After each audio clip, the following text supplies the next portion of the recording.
Welcome back to the Concussion Protocol Podcast. What a difference a week can make. Do rankings mean anything? Does any of it, does record against peer opponents, common opponents, mean anything? Does legacy, does history mean anything? Is it the new age of college football that is causing the craziness? Is it the attempt to create a new age of college football, that the old age is just that strong, that those who are the Titans are and will always be the Titans, even in a down year? What are we seeing? Are we going to see head coaches get fired, or are they just going to keep stringing them along until the end of the season when their mind's already made up? Do people only get one shot at redemption? Do people really deserve a shot at redemption? We will be getting into every single bit of another insane college football weekend. This one is an earth shaker. I mean, there have been upsets in every single week of this season, but was the final count 4 top 10 teams that went down? 4? I think there was like 5 or 6 undefeated teams that lost too. Yeah, that's nuts. There's only 2 or 3 left, maybe 3 or 5 left in the country. 6. One of our co-hosts on this show is representing one of them, though. Go Cougars, BYU. I think they moved up to number 10 in the country after a thrilling Holy War victory where, man, I speak for a lot of people when I say that I was shocked by that outcome. I mean, BYU was a talented team all year long, everybody knew, but they were so young. This was supposed to be the time where the balloon got popped a little bit, and they came to play, man. They threw everything in their being onto that football field, and it was a beautiful thing to see. We had another co-host with a heartbreaking loss, and I do mean heartbreaking. We'll get into the few positives that we can salvage from that. Now that I have something positive to talk about, I'll be a little selfish on this one. One of the undefeated teams that went down, number 7, Texas Tech. Can anybody spell cursed here? Anybody? Anybody in Lubbock? I'm looking at you. I'm talking straight to your tortilla faces. What's up? You thought you could just walk in there. You thought it didn't even matter what quarterback we have. This guy's even better than Barrett Morton. I wasn't that high on Barrett Morton to begin with. And before I get too far ahead of myself, yeah, that was a magnificent football team as Texas Tech came into town. Y'all are physical. Y'all are tough. Y'all got as much skill as anybody. And I said it, though, last week that the only way that ASU could have won that game is if they played to their ceiling. And wow, did they. That was absolutely, in my opinion, the best performance that Arizona State has put on this year. Leavitt looked outstanding, even though he wasn't really running the ball. I mean, he had a couple of scampers, but not his usual self. But he had some dimes. I mean, he was dropping bombs all over the field. Finally hooked up several times with Jaron Hamilton, the Alabama transfer who was supposed to be the difference maker, the Robin to Jordan Tyson's Batman over there, of being the absolute speedster that was going to be the major deep ball threat while everyone was distracted with Tyson. He's had some trouble getting going this year. He and Leavitt connected. There was one point, I mean, on 2 deep shots, there was one point where he was averaging 44 yards a catch in that game, just because he had 2 catches that were both 44 yards or something like that. But still, beautiful to see. ASU is back in the rankings. We'll see. This week we got another home game. Houston coming to town. Dangerous team that can score a lot of points as well.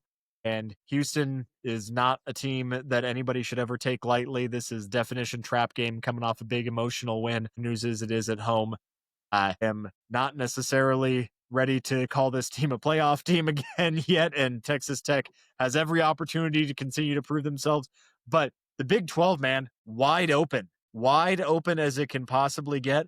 There are 2 teams that really control their entire destiny right now, Cincinnati and BYU. If those 2 manage to win out, then that's it. That's what the championship game is going to be. I will say I believe a lot less in Cincinnati, but if either of those teams mess up, then there's a whole bunch of people waiting in the wings, and ASU is at the top of that pile in the back. So I'll stop talking about my team. I hate to do it to you, man. Do you? I was very, very happy for you last week, pulling out the gritty, tough win. I did call this game in the pick'ems with a heavy heart. I would like you to tell us about how your Saturday went, my friend. We didn't hear from Chase much after about 2:00 on Saturday. What are you talking about? I was talking in the chat more than you were. Yeah, well, you went completely silent for And about then 3 Chance hours. went 0 dark 30 for at least half of that BYU game. He was gone. We didn't hear Until like anything. 3 minutes in the fourth quarter. Yeah, it was late in the fourth quarter before Chance got back in that game. Well, after I have to follow that up with that magical outcome to that cursed game, apparently. Speaking of curses, man, LSU is cursed, and they are cursed with the coach of Brian Kelly, because I don't know. Simply, we were in a position to win that game, and with 2.5 minutes left on the clock, he said, "Yeah, I know it's 4th and 7, but let's punt it," because that's the smart thing to do, especially against a team with an offense that Vandy has, and not even just what they have, but how they've played that day too. Like Pavia, to bet on Pavia not getting a first down is insane. Like, you have 3 timeouts, so if they get 1 first down like late, it's over. So I truly don't get what they were doing there. But as for the overall of the game, there were some good signs. It wasn't a complete shit show. The offense played probably the best it's played all season, arguably. Nuss had this amazing, very lucky but very amazing play in the third quarter where he ran out of the pocket. He was about to get scorched, and he takes this last second just pass to Xavier Thomas, and he dodges 6 defenders who all come crashing into each other and runs for a touchdown. That is unfortunately the moment that I actually started being like, oh my God, we got some magic in our corner for once. We have a chance. Yeah. To really not for the game. I believed in the game the whole time, but that we had a chance for the season, that there was actually some hope in this offense, and they did show it. However, on the defensive side of things, that was their worst game of the year. Unfortunately, Whit Weeks was out with I believe a bone bruise on his knee or something like that. He was having trouble moving his leg fully. He was doubtful before the game even started, unfortunately. So that definitely left a hole for Diego Pavia to run right through, unfortunately. And Vandy did what Vandy does. They did really well. I don't know why we didn't always have a spy on him, but he kept running through the middle of the field, just like last year against Texas A&M. I thought we were better about that this year, and we weren't in this game. It's unfortunate. I actually, as surprised as it might sound, I got over it pretty quick, because once again, I love this team, and I wanted to see them go all the way and do all these things, and they still theoretically can. However, with what I've seen so far, I don't have that hope for them. And what I do have hope for is that, honestly, they do lose probably these next 2 games, and then Kelly gets fired, because he's not going to push him over the edge. He's basically James Franklin. He's not going to push him over. It's just going to get worse from here. I don't believe in him, and I know 90% of the LSU fan base doesn't believe in him either. That's probably being generous, quite honestly. I think more than 90% of the fan base doesn't believe in him. And some people are just, I don't know, let's wait and see how A&M and Bama go. But it's a crazy year. Obviously ASU won a game they had no business winning. BYU really dominated their game, and that, honestly, Utah was probably looking like the better team going into that game, at least. Now BYU definitely looks stronger, but there's a lot of weirdness. I mean, Miami lost to Louisville, and Louisville's a good team, but at home, that was a weird one too. So it's a weird year. Anything could happen, really. Anyone who thinks your team is safe, you're insane. Take some medication. You're not special. Your team isn't special. Every team is vulnerable this year, and especially to some Buckeye fans who like to be very spiteful and hateful creatures. I'm not saying all of you, but the ones that really wanted to comment this week, if you think your team is special and that they can't lose a game like they did last year to Michigan and Oregon, you're clinically insane. So you're not even a year away. And notice I'm looking at the camera. You're not even a year away from when you were wanting to fire Ryan Day for being a shit coach, and now you're singing his praises as the GOAT. Get some medication. Get some help. Any team is vulnerable this year, so be careful. Be careful. Before we move on to Chance, and what I think is honestly, obviously it was a bigger upset, but I think it might be a bigger deal for the conference overall, that BYU win. Before we do, Chase, you reminded me of something. I am very sorry I forgot it in the intro. Our fan base every week continues to surprise me, and maybe fan base is a strong word for what we experienced this weekend. But guys, this channel just started this year, and we hit another major milestone. We surpassed our last best viewed video by 40% or something crazy like that, 60% bigger. With we had a massive Ohio State video that resulted in an even bigger Ohio State debate that ended up bringing in everything in a time where this nation can't agree on anything. We can agree that we want to argue about whether Ohio State deserves to be mentioned, and we cannot express enough how much we love hearing from you guys. We had, what was the final count? I think right before we got on here, I checked it one more time. We were at like 116 comments on that video. No, not even close, buddy. 103. Wow. Yep. That's crazy. And here's the thing. A lot of channels, they track likes, they track views. And I'm not saying that I don't care about whether people are watching, but we've said it over and over again that our heart on this show is that we want to have discussion. We care way more on this show about hearing from you guys. We care way more about that the conversation about college football is continued and that your voices are heard, because there's no other platform that truly allows that truly encourages that. The big corporate names, they don't want to hear from you. They don't care. They're going to post their stuff and they're going to hope that you can get these clickbait comments on there if they care at all, because they know that they're so big that nobody's going to touch them. And so we want this platform to be all about the discussion that we can have, that we can give everybody a voice as much as we possibly can, and that we will communicate with you. That's our promise to you, and we love doing it. And so, yes, things get wild in those comment sections, but know that just because we're standing our ground, because we are getting after it in the comments and defending our points, doesn't mean that we think that we're better than anybody else. It just means that we are trying to incentivize that discussion to happen, because it needs to happen, because this is a sport that is for the fans, for the spectators. It's not for the giants who have been dominating and monopolizing it for years and years and years. And we believe that the fans deserve to have the basis and the mouthpiece for that. So thank you for being part of the discussion. We cannot wait to continue all these. On that note, Chance, why don't you discuss those Cougars of yours? You have been so quiet all year long about BYU, and not even undeservedly so. They've had a pretty weak schedule up to this point. We all know you were nervous and you were being very, very humble about them. Tell us what you think of BYU now.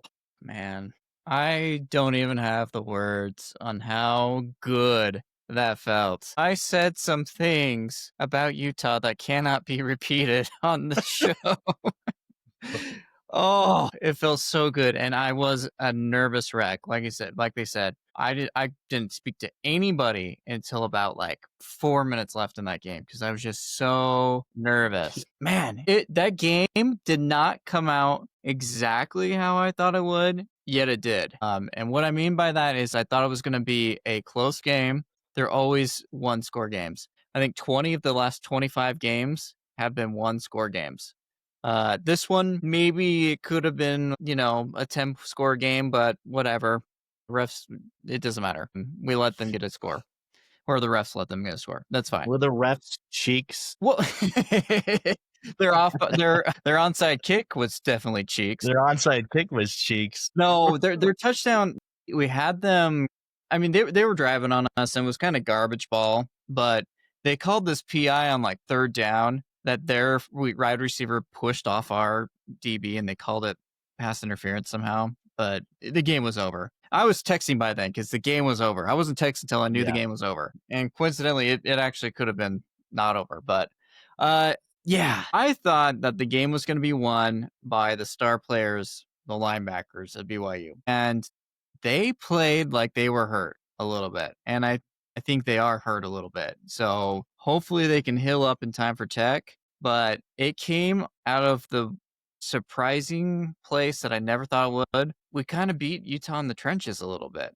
BYU has not been good on the defensive line. It's been their weakness all year. And they sacked Dampier 3 times. And other times they pressured him a lot, which just that hasn't happened. So if you're a BYU fan, you're pretty happy about that. And you're wondering, is that sustainable? Because Utah's line might be the best in the Big 12.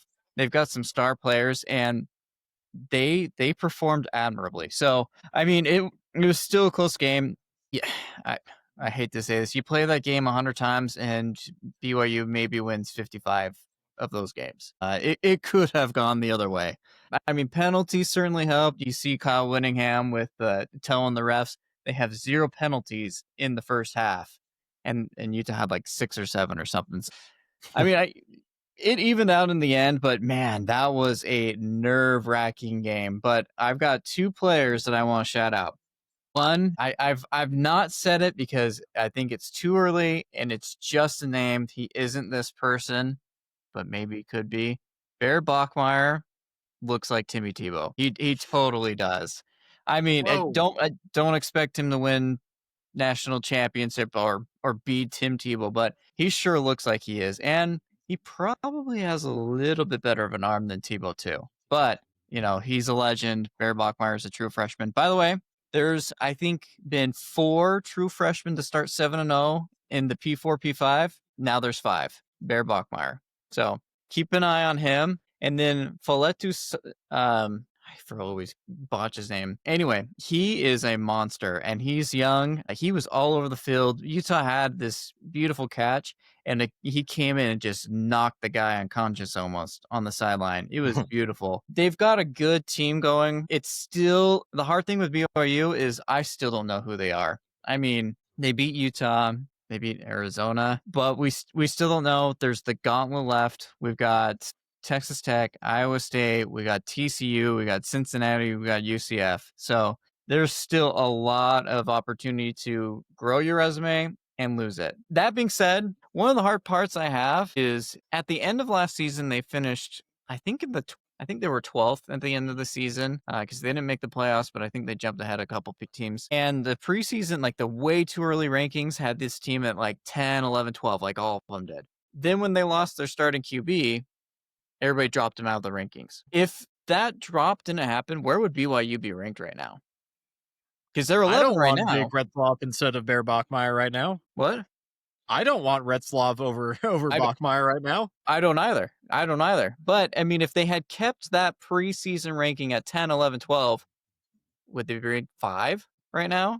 I mean, it's bogus that the preseason rankings have so much importance into these teams. It's bogus. Do I know or think BYU is that ranked that high? No, I think they're probably appropriately ranked right now as the second lowest undefeated team. Navy, good luck. But I mean, it's just tough when you aren't ranked at the beginning of the season. All these teams are going to be ranked ahead of you, and Notre Dame's almost ranked ahead of BYU with 2 losses. So there's got to be something that gets figured out. But as of right now, I am a happy man, and I kept scrolling through and kept seeing this recruit was there, this recruit was there, this guy was there. That's a risky move when you do that against a rival, but when you win, man, hopefully we get some of these guys. But it feels good, man. It feels real good. That's awesome. Yeah, congratulations. Huge win for the program, huge win for the conference. The Big 12 is always crazy, and BYU is undisputed sitting at the top. I mean, I guess technically you can say Cincy's up there with them, but I think that everybody would agree that BYU definitely has the stronger resume as of right now. And really what matters is that there are 2 spots available in that championship game. And they play right now, each other. But BYU right now controls their own destiny. And there is a big matchup coming up. And yeah, y'all have a gauntlet the next 4 games. Getting to 11-0 is going to be real tough. That's what you want to be. You want to be a tough team. Yeah, y'all got to go into Lubbock and face a Texas Tech team that all of a sudden they got to go into Iowa State and into Texas Tech and into Cincinnati. So that is tough. And then you play 3 out of the TCU next 4 road games. Yeah. And UCF is one of those teams like they're always just weird. Like they can all of a sudden drop like 400 yards on you in a game, and it's like, wait, what? Where did that come from with UCF? I would be concerned about that game if it was on the road, but I don't think that they're going to do that in BYU unless some other stuff happens beforehand. There's some injuries or something. I'm not worried about that. So one. far, The other this four team, are definitely. so far, BYU is showing themselves to be way better than people expected for a team this young. This looks like a team that is as good, if not potentially better than last year. The quarterback seems to be really stepping into his own. Obviously, time will tell. Big test coming up the next 2 weeks, especially, but really the next 4 weeks. I mean, this is one of the hardest back halves to a schedule that anybody in this conference has, possibly anybody in the nation. We've been going up and down this emotional roller coaster in this episode so far. That was another high point. Let's go back down. If there was one team that we were all three unanimously singing the praises of for the last 7 weeks, and I'm not even saying their opponent was bad, but how many times did all three of us sit here unanimously saying, we haven't seen a flaw yet? This team can push around anybody.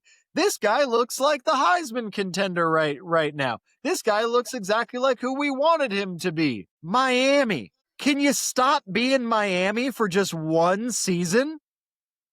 You had us all fooled. We gave you a chance. You finally convinced all three. Do you know how hard it is to get all three of us to agree on lunch, let alone on a football team? You had all three of us convinced. We thought, we complained for 10 years, 15 years, almost, you could even say 24 years. We've complained about people saying, oh, Miami's back. This year we thought it was real.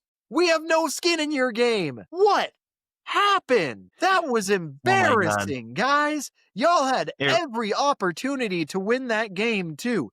You blew it for yourselves just as much as Louisville put on an amazing show. And full credit to Louisville going in there in that environment and getting it done. But I 100% blame Miami for just falling apart. Give me a break. Yeah. Chase, please take it away.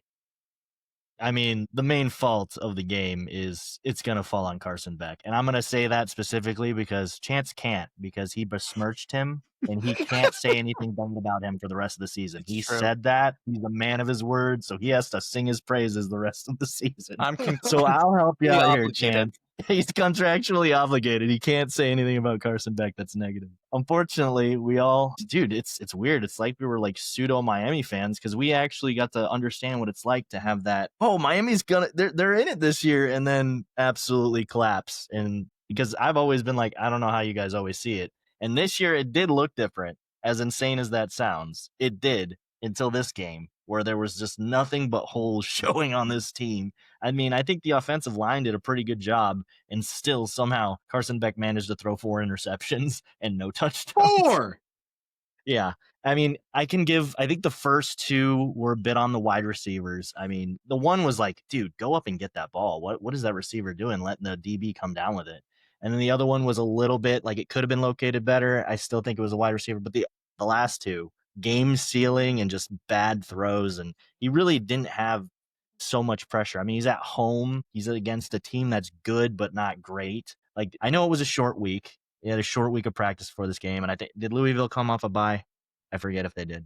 I forget. It shouldn't have mattered, though. You're the number 2 team in the country. Was prepped for this game, and Miami's defense did not play how they played all season. They played very weak and just disorganized, and their offense was not supporting them whatsoever. Mainly Carson Beck, because I mean, you can't throw 4 interceptions and win a game like that. That's bad. Yeah, what was the number one thing? What was the number one thing we all kept saying was the difference maker in this team versus last year? The thing that nobody could touch. You remember? Starts with an O.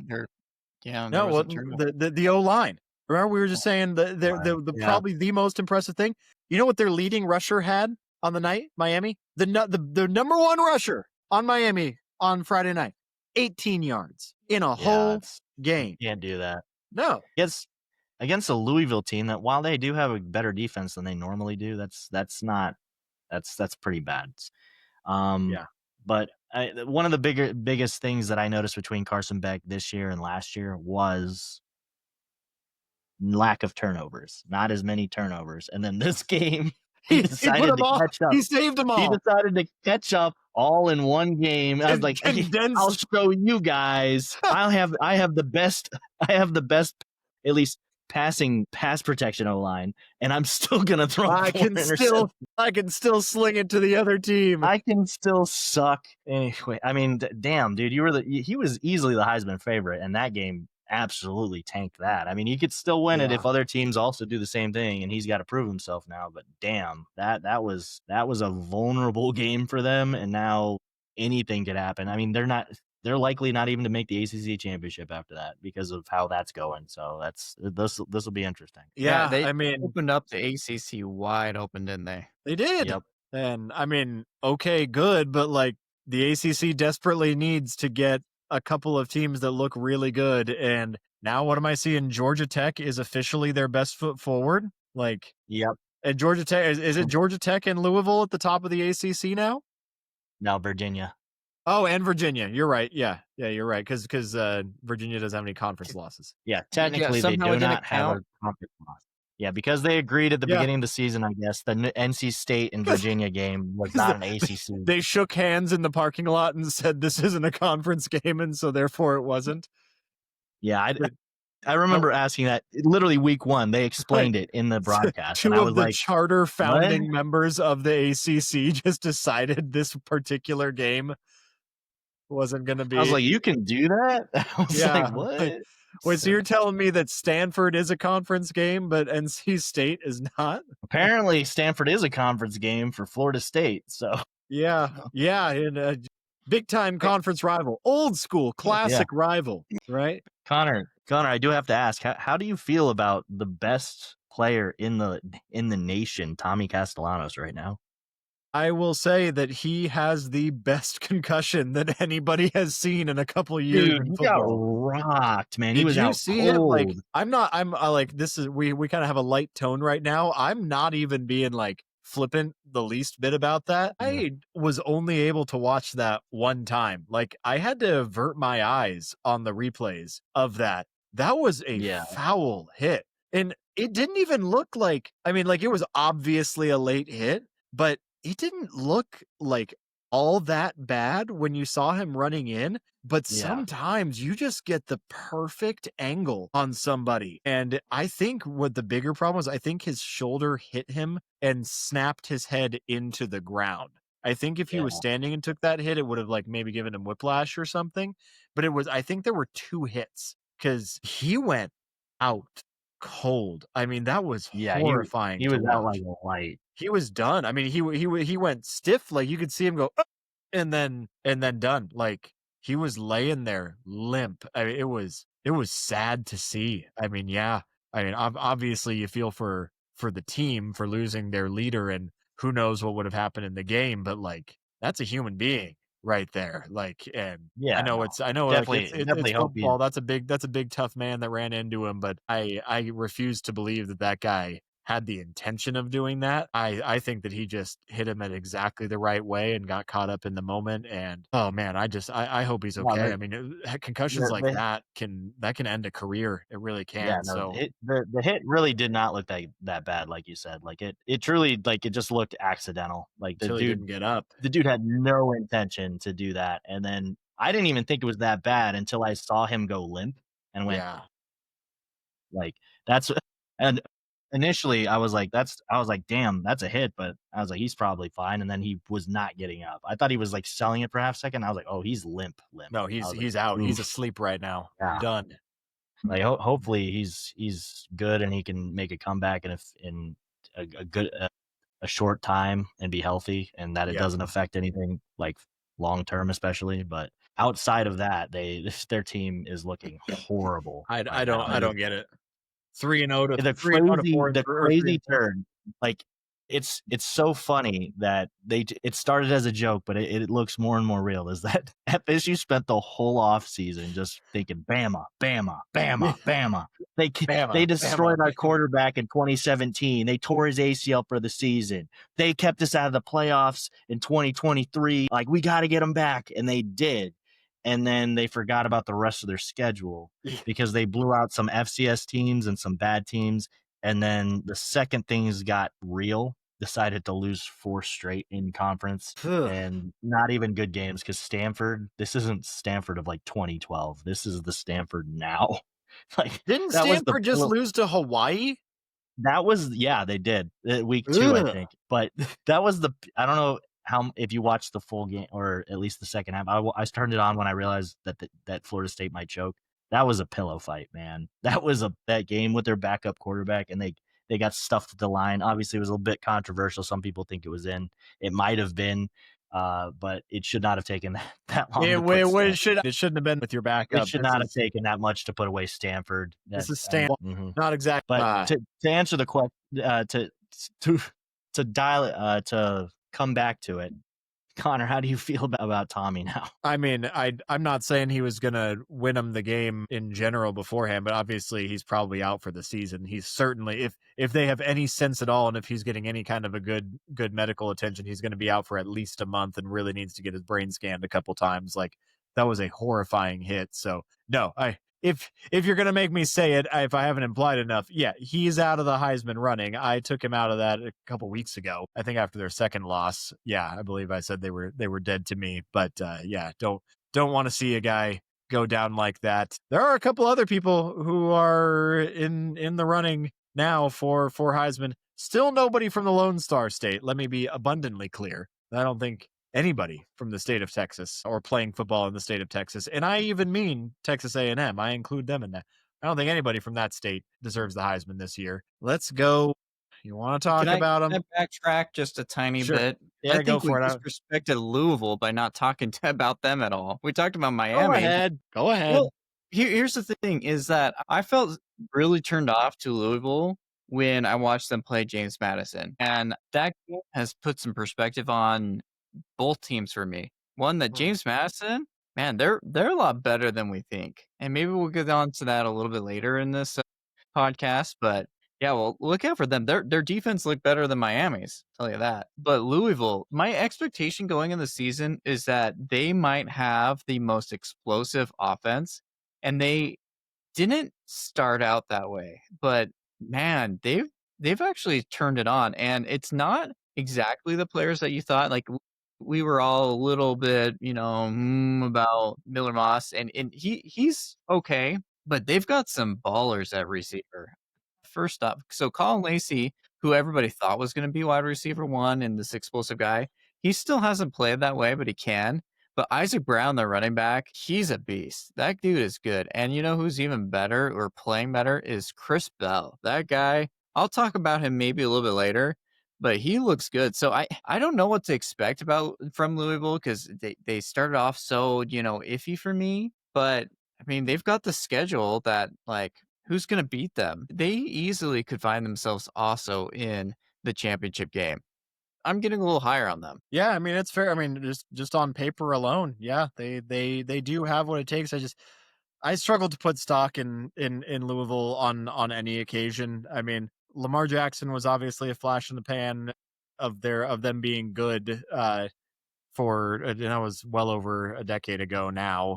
I'd love to see him shake things up, and the ACC is wide open. Do you imagine if Louisville got in the college football playoff instead of either Clemson, Florida State, or Miami this year? Do you imagine that? I mean, I think that would be really good for the sport, but it would be weird. It would be one of the weirdest things to happen in a while. But they are showing it. It's them and Georgia Tech right now, and Virginia. They really don't have many speed bumps in the way either. They got, we'll see if Clemson decides to step up towards the end of the season. They're not looking that great right now. And SMU. And then they have SMU on the road. And SMU looked good this week, so they can definitely do something. That would be best still in case there too. scenario. They don't have any conference losses. They only have the 2 to Big 12 teams. They could take it too. That would be the best case scenario for the Big 12 is for SMU to cakewalk their way into the ACC championship game, losing to mid-tier Big 12 teams. Hey, it could happen. Yeah, it could happen. That would be pretty funny. And Kevin Jennings is the real deal there, so they could definitely do that. Yeah. He's great. It's the defense that's the question for SMU. It really is. And that was the case for him last year too. And honestly, that's been the case for them for a while. Is can they step into the new meta of a lot more I think the meta is changing a little bit. Defense is really starting to come back into popularity as being an emphasis. Like there was, especially in the Big 12. I feel like every Big 12 game I watched lately, the announcers are saying that this is not the Big 12 of old, where it was just defense optional, 50 to 45 shootouts in every single game and every single conference game. And I think I think that is trending upward in all of college football right now. So speaking of a team of two teams, though, I alluded to them earlier that I refuse to believe that either of these teams have a good offense or a good defense. I feel like we have talked about them because for whatever reason they're still nationally relevant, even though the AP did do something good finally with their lives and bumped them down one even after winning. Texas going into the somewhat like 80% capacity, hostile environment, the dreaded dungeon. You can hear the enthusiasm in my voice as I sound just as excited as every other University of Kentucky football fan out there that that came out to watch Texas struggle mightily against their mid-tier everything that exists at UK. I have never been such a Wildcat fan in my life. Oh, my goodness. But they couldn't get it done. Don't say that out of context, Connor. Someone might run with I it. know. It's the back east Wildcats, everybody. Don't you get it twisted for one single second. That's not the team down south that I'm referring to. Yeah. Texas, you had no business winning that game. Arch, fine. You still keep looking like the most competent person on that team. But let me say, I mean, you being the most competent person on that team is like you being the greatest shelf stalker at Walmart that anybody's ever seen. It's kind of a low bar there, buddy. They came out with the win, so their fate is not entirely sealed for the year. Somebody else talk about Texas for a little bit, please. Yeah, don't sound so depressed about it, Connor. It's just one game that none of us even were paying attention to until the end. Yeah, we still got to hear about it. We still got to hear about them still having a shot, technically. We expected it. Unfortunately, Kentucky gave us some false hope because Kentucky does what Kentucky does is they put up fights against team they have really, even this team that's very flawed. They put up fights against teams that have no business being in close games in Lexington. Like that is literally considered one of the welcome to the SEC moments, is struggling for your season in Lexington against a team that usually sucks and then somehow holds Georgia or Ole Miss to like no scores. Yeah, one of the greatest Georgia teams that's ever existed barely came out of there. They got out of there with their hair smoking and singed. You want to talk about a team that's ending this season with a gauntlet? Texas. I'm a little bit worried, if not hopeful, that Texas used the last of their good luck because they have to go into Mississippi State, which obviously has put up a lot of fight against a lot of teams, and there are a lot of teams that have looked a lot less vulnerable than Texas right now, who has struggled in Starkville.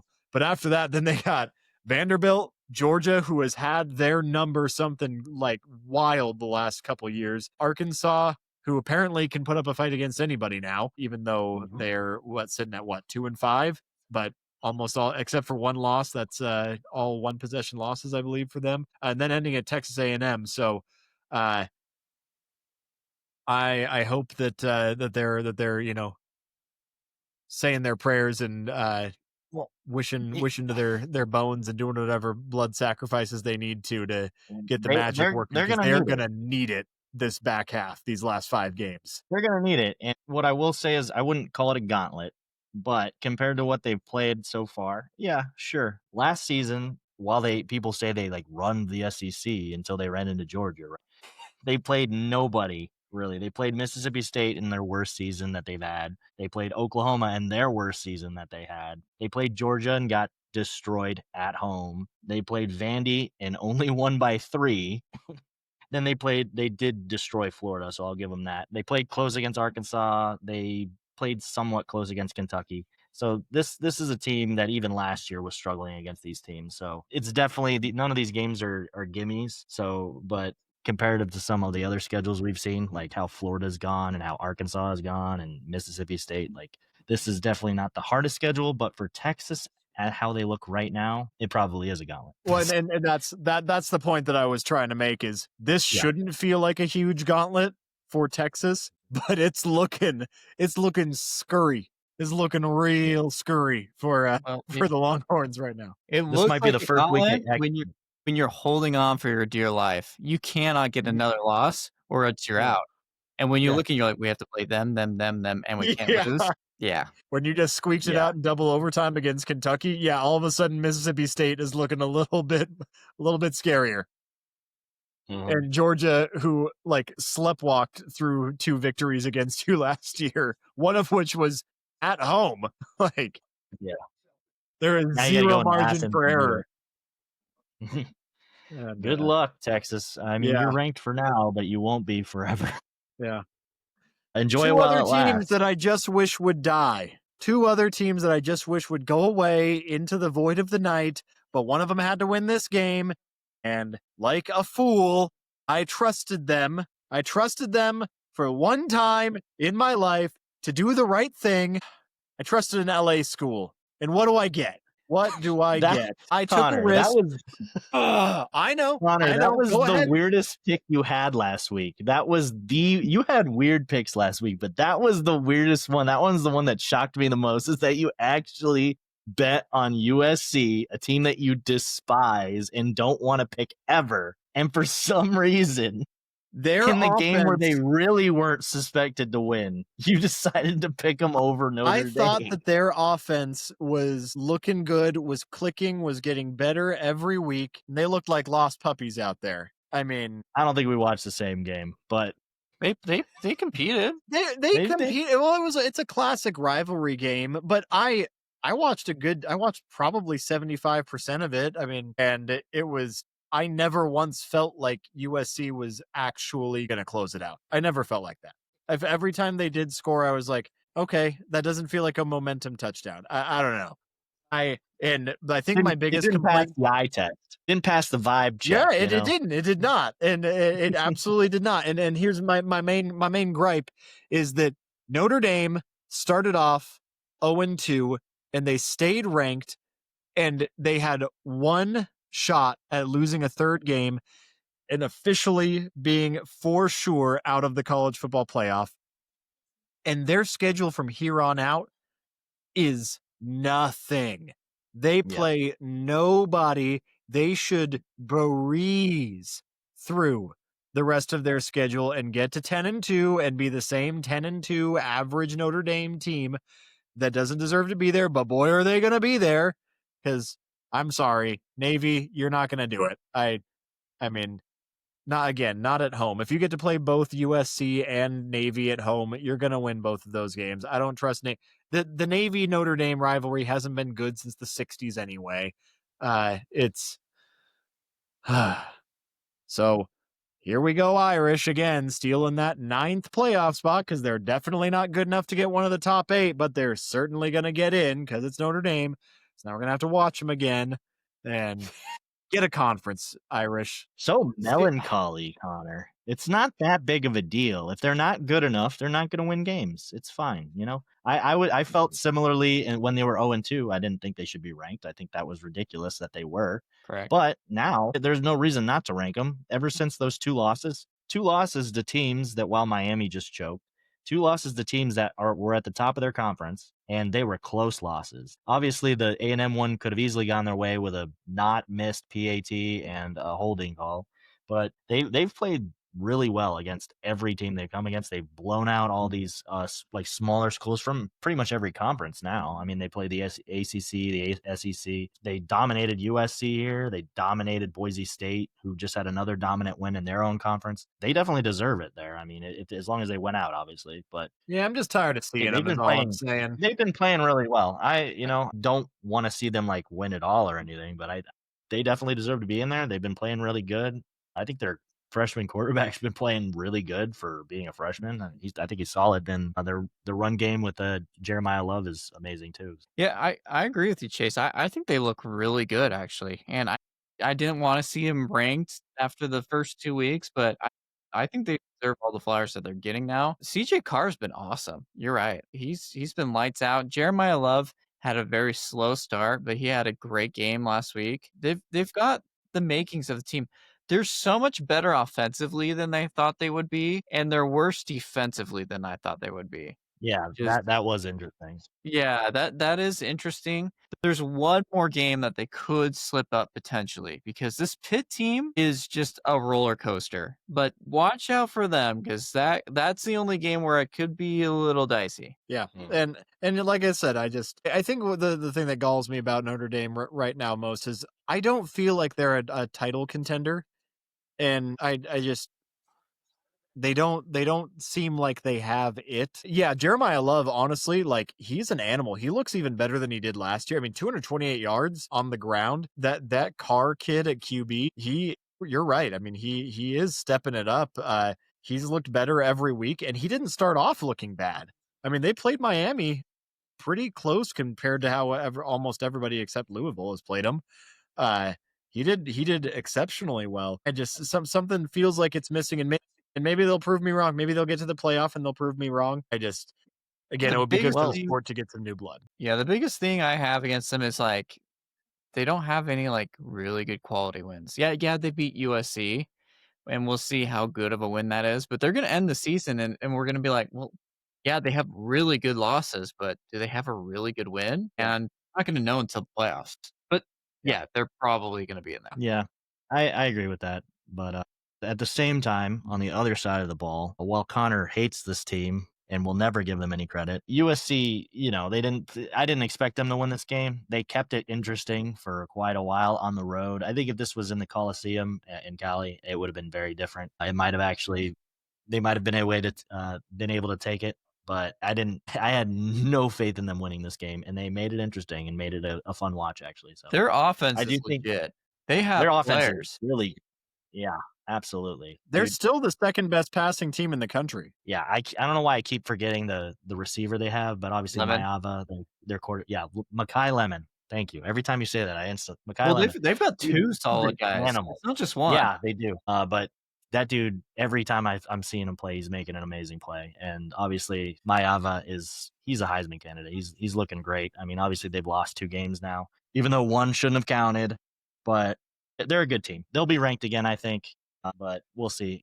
Lincoln Riley, I think they'll be ranked again. But with Lincoln Riley, you never know. They might lose another choke game here or so. But we'll see. Chase, let's go back to the SEC. We've got 2 games I want to talk about with that one, or I guess 2 more games. Are you the least bit surprised that Tennessee choked? That Tennessee just fell apart against Alabama, regardless of whether it was at home or away? I mean, they seem to do this. We had one fun year last year, but this is obviously not a Jalen Milroe Alabama with a first-year coach. Did that outcome surprise you in the least? Obviously the outcome itself didn't surprise me at all. Tennessee, I don't even remember. I don't think they've won in Tuscaloosa since I've been at least conscious as a human being. So that's definitely not something I expected. The second I was like, oh, it's in Tuscaloosa. That's a loss. Sorry. But to be fair, there were points where there were so many good games on, so I was trying to watch them in the quadrant form, and I would take that game off. I was like, this is over. And I'd see the score pop up, and Tennessee would be fighting their way back in. I was like, well, it's actually some more fight than I expected from them in this. So they did put up a bit of a fight. They, unfortunately, Tennessee and Aguilar, they've been doing the same thing every year.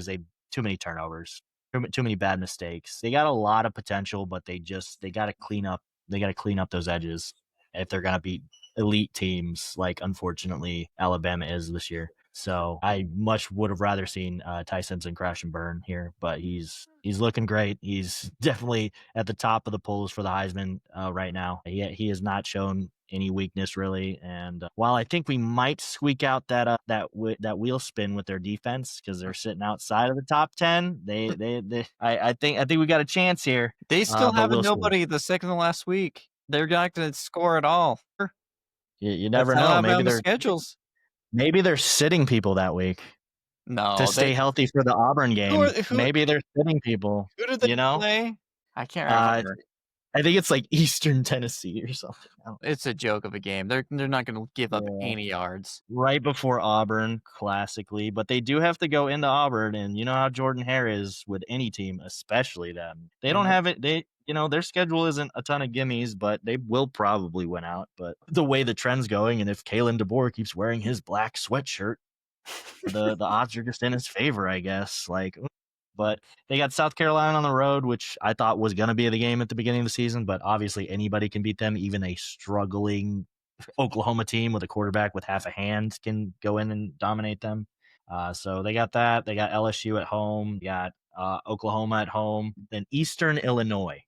So that's great. And then Auburn, which honestly probably has the best chance at it. I mean, whether or not they have just a coach because it's rivalry week and for no other reason. And because Jordan Hare just has weird voodoo magic going on in it. Like even Mizzou experienced it this week. They were struggling for a bit. There was mistakes on both sides of the ball. Like that was a crazy game. But yeah, I'm not surprised by the outcome, but you gave it the good old try there, Tennessee. Maybe next year they will play you in Knoxville then. So just so we're not going past Mizzou. Yeah, that was a tough game.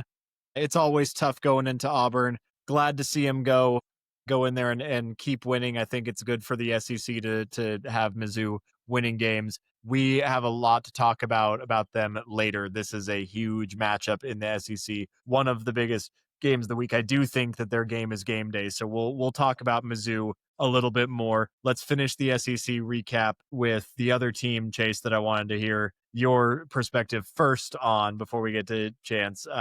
Dogs versus Rebels. Do we trust either of these? Like, I struggle so hard with both of them. They're such good, talented teams in such different ways. Ole Miss led like that entire game and then blew it, which is typical Ole Miss fashion right now, at least under Lane Kiffin, which if I were an Ole Miss fan, I would rather have lose your biggest games and the biggest moments than old Ole Miss, which was, somewhere between 5 to 7 wins every single year with no end to breaking the cycle in sight. But what is this? What is this program missing? Why are they in year 5 of Kiffin now? And he's a really good coach. They're getting crazy good recruits. Is it just that the SEC is that tough of a place to play? But why can't they close it out? Why can't they ever break that wall? I get it. Georgia's good. But when is it going to be Ole Miss's time? Like what is missing from that? I think it is their time. Have you seen the rest of their schedule? Yeah. But go ahead, Chance. I thought I'll let Chase Chase go. You called out Chase first. No, go on with your thought, Chance. I agree. I'm just looking at their schedule. I think there is something different about this team this particular year. They're balanced, and they have a dude at running back and apparently 2 dudes. And they can honestly with Ole Miss, you could pick up anybody on the street and they'll be a Heisman candidate. I don't know how Lane Kiffin does it, but that's how he does it. But they have a running back now. And because of the balanced attack, I think that changes things for them. And they have just enough of a defense to do that. I'm still weary of them and Georgia, but because of the rest of the schedule for Ole Miss, I think they're a playoff team. I think they're going to make it this year. Really? Okay. I mean, they do. Well, they have a shot, but the problem is in the SEC, you're looking at right now. You're looking at Alabama, Georgia, A&M, all with the same record right now, and even technically Missouri, Oklahoma, and Vanderbilt and Texas, whatever. But we'll see about Texas. But there's a huge pack sitting right at the top, which will sort itself out to some degree. But now that Ole Miss doesn't have the head-to-head with Georgia, and they don't play Missouri, Alabama, how are they going to, if these other teams keep trending well, what is Ole Miss going to do to separate themselves? Like, are they just going to get in based on ranking? Thing. If you're Ole Miss, do you want to make the SEC championship game? Because that's just another potential loss. Yeah, but if you win out and you don't make the championship game, you're actually in a great spot. Because you can win. If you lose one more game and you don't make the championship game, you're in. If you make the championship game and you lose one more game, you might be out. So they're sitting pretty. They're sitting exactly where they want. And that's one hard game away, maybe hard game against a one-handed QB for making the playoff. I'm really scared that we're going to see four SEC teams in the playoff. We will. I don't know why that scares you, but it's not good for the sport, Chase. It's just not. I don't know about that. Right now, it's I'd rather see 4 SEC teams than 4 Big Ten teams. Why do we have to have those be our options? That's what's making me the most upset. Because the ACC sucks. Because the ACC sucks, and because the Big 12 eats itself at the end of every season. So that's why, unfortunately. I think that's okay. Those are the only 2 other conferences now. The Pac-12 it's like your goal, your big prize for winning the Big 12, or your big prize for winning the ACC and slugging it out and working for since you were 5 years old to get good at this sport. Your big prize is, congratulations, you get to play an SEC team now. You've earned the right to play an SEC team. Well done. Like, it just bugs me. But I guess I will say that the SEC is looking better at the top than the Big Ten is. The Big Ten, I'm seeing one team that I really, really, really like. Really like. And they had another solid win. They got off to a bit of a slow start, but after like 10 minutes into the first quarter, they looked like they did every week. And did you know, Chance, why are you rolling your eyes about the Hoosiers? There's at least 2 Big Ten teams. Yeah. As much as we hate to say it, Ohio State is absolutely a great team and will be in the playoffs. And I know they will too. But Ohio State could lose 3 games and they'd still go to the playoffs because that's how the committee feels. Yeah, they're going to make it. If they manage to lose to Michigan, and if it ends up being Michigan, then Indiana in the conference championship, and they lose both of those games in a row, if they're even remotely close games, I do agree. They will make it. And that'll be gross. But they will. I just want to look at it. So Chance brought this up earlier with, BYU. Where would they be if they had started in a higher rating, right? They'd probably get to sit. They might have a somewhat of the same nod that Ohio State is getting. Not number 1, but look at Georgia Tech and look at BYU versus Ohio State. And look at how they're viewed based on just where the preseason was. Is Ohio State has played nobody. They played Minnesota, Illinois, Wisconsin, and a Texas team that will end the season unranked. So, they have nothing on their resume right now. The only thing going is that they are Ohio State, that they won the Natty last year, and that they've been winning by a good margin of victory, which they definitely deserve to be ranked highly. I've never said that they don't deserve to be ranked highly. I said that they're overrated because number 1 is a bit ridiculous. Yeah, they haven't earned the comment section disagrees with the comment section.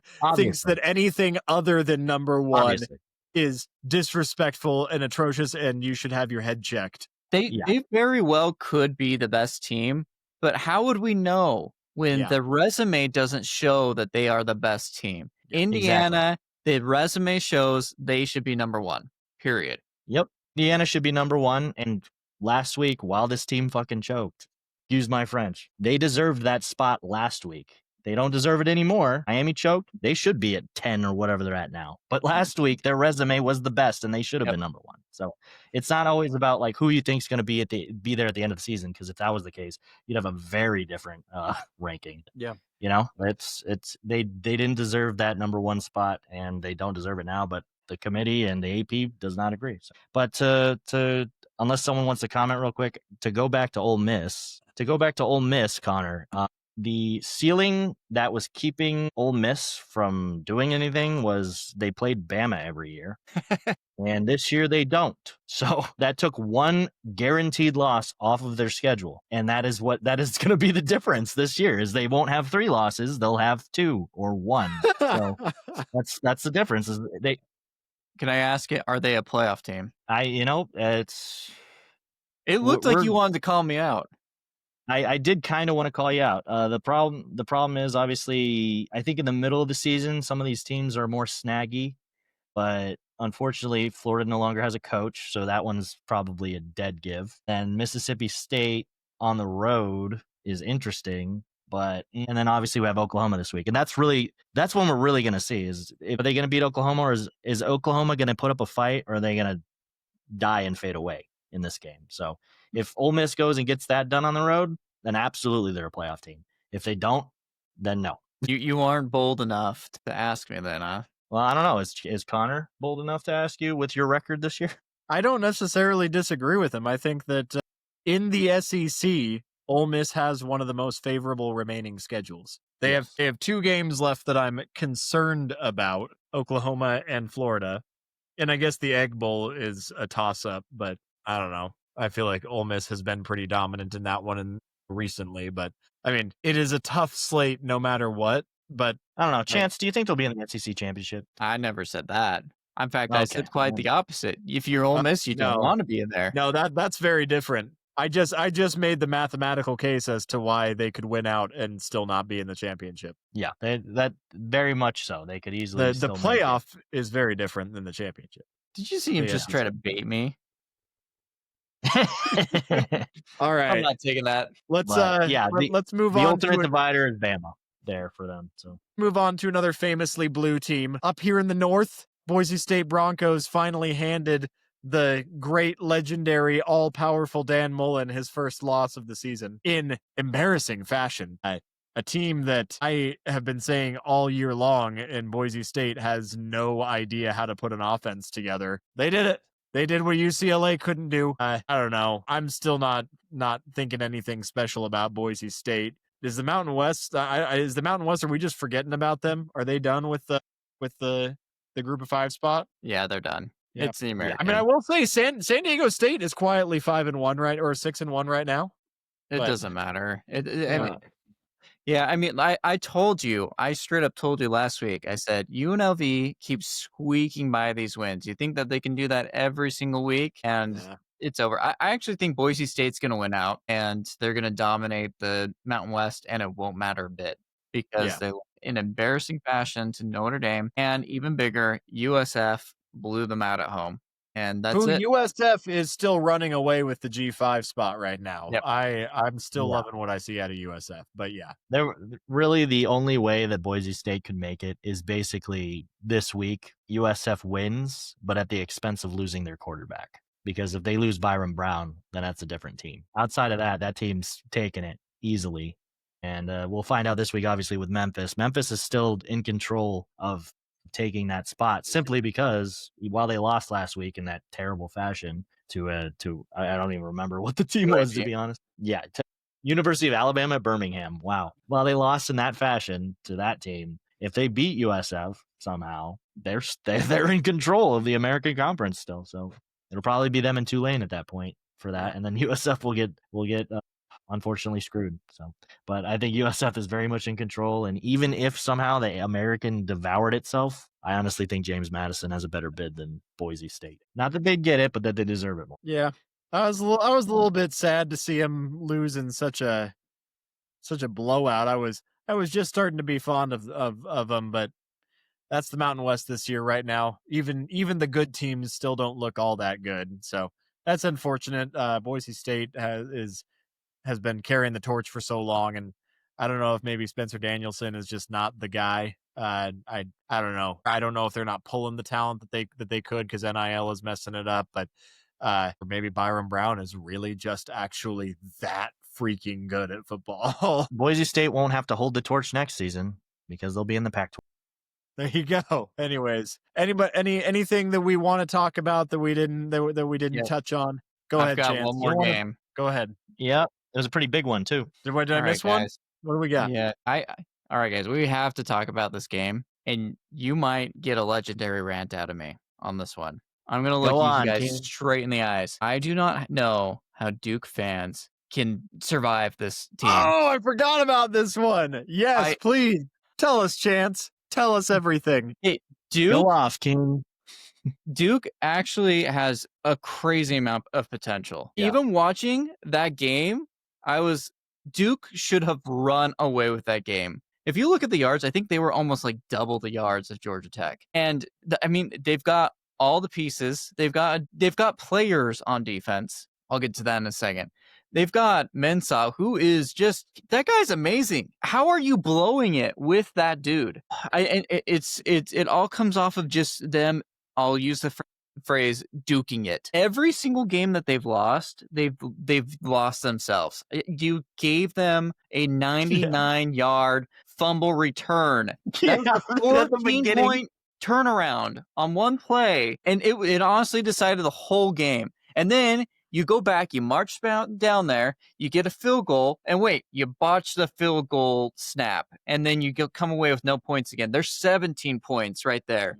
And you guys had them. And man, I regret there might be a slight chance for them still, but I am regretting picking you guys in the ACC championship game for being a temporary fan this season. It's so hard. It's so hard. Dude. Last year, the defense looked awesome, and I thought that maybe they could replicate a little bit of the magic. I knew the defense was a little overrated because of the turnover margin, but do you guys force any turnovers now? What is this? You only give the turnovers over.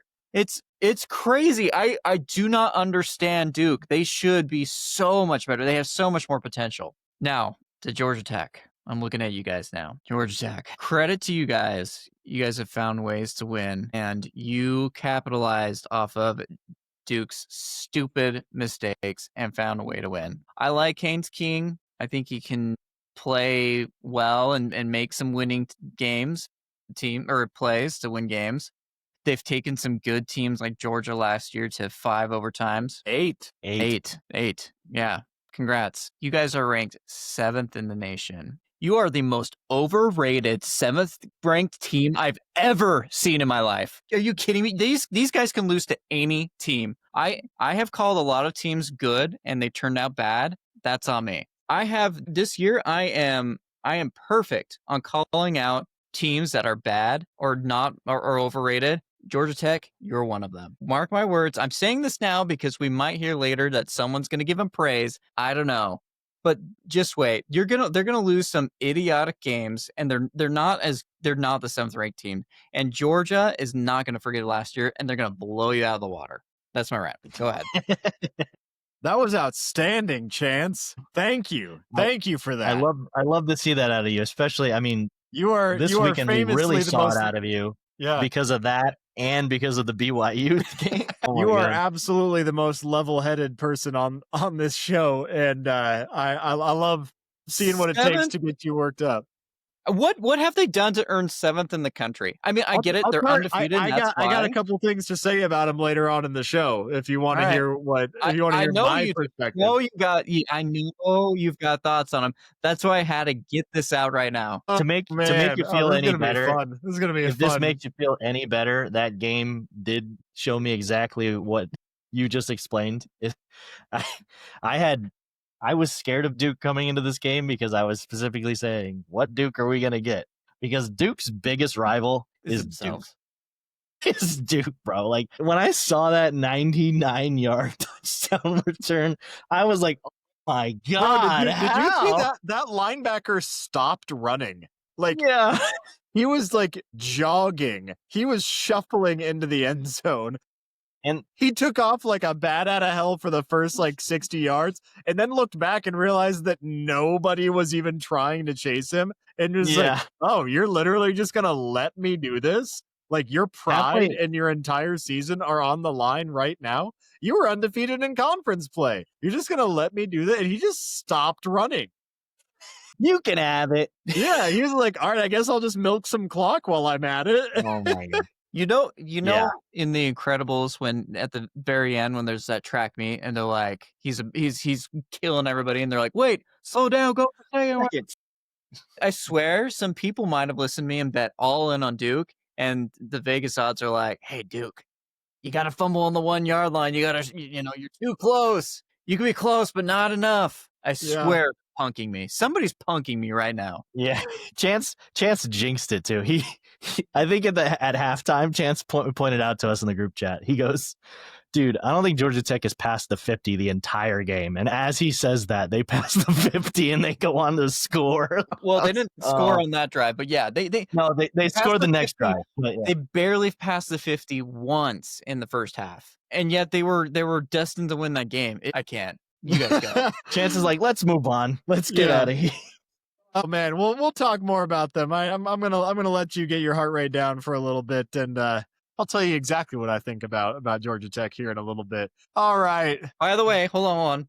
Go ahead. I voted them as one of the most overrated teams in the country. Still that way. Still believe that way. Okay. All right. You're entitled to it. Now, if you've got a little bit more in you, we'll go ahead and do this transition here into what the future holds for us. Chance, you're sounding like a mad Wall Street man. Tell us about the stocks this week. All right.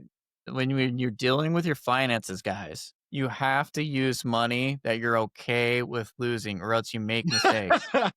So let me compose myself really quick. All right, it's over. We're good. Okay, your stock market, your stocks for the week, guys. I'm not gonna lie. There's some teams that are pretty down this year, and I'm worried about them winning a game. We'll start with Sam Houston, stock down, man. They're still winless with only a glimmer of hope to get a win against maybe Middle Tennessee State. They've been outscored 272 to 119, a difference of 153 points. I don't know if they're going to win a game. If they do, they should storm that field because you're not going to have that many opportunities. And then all four of the students. Right.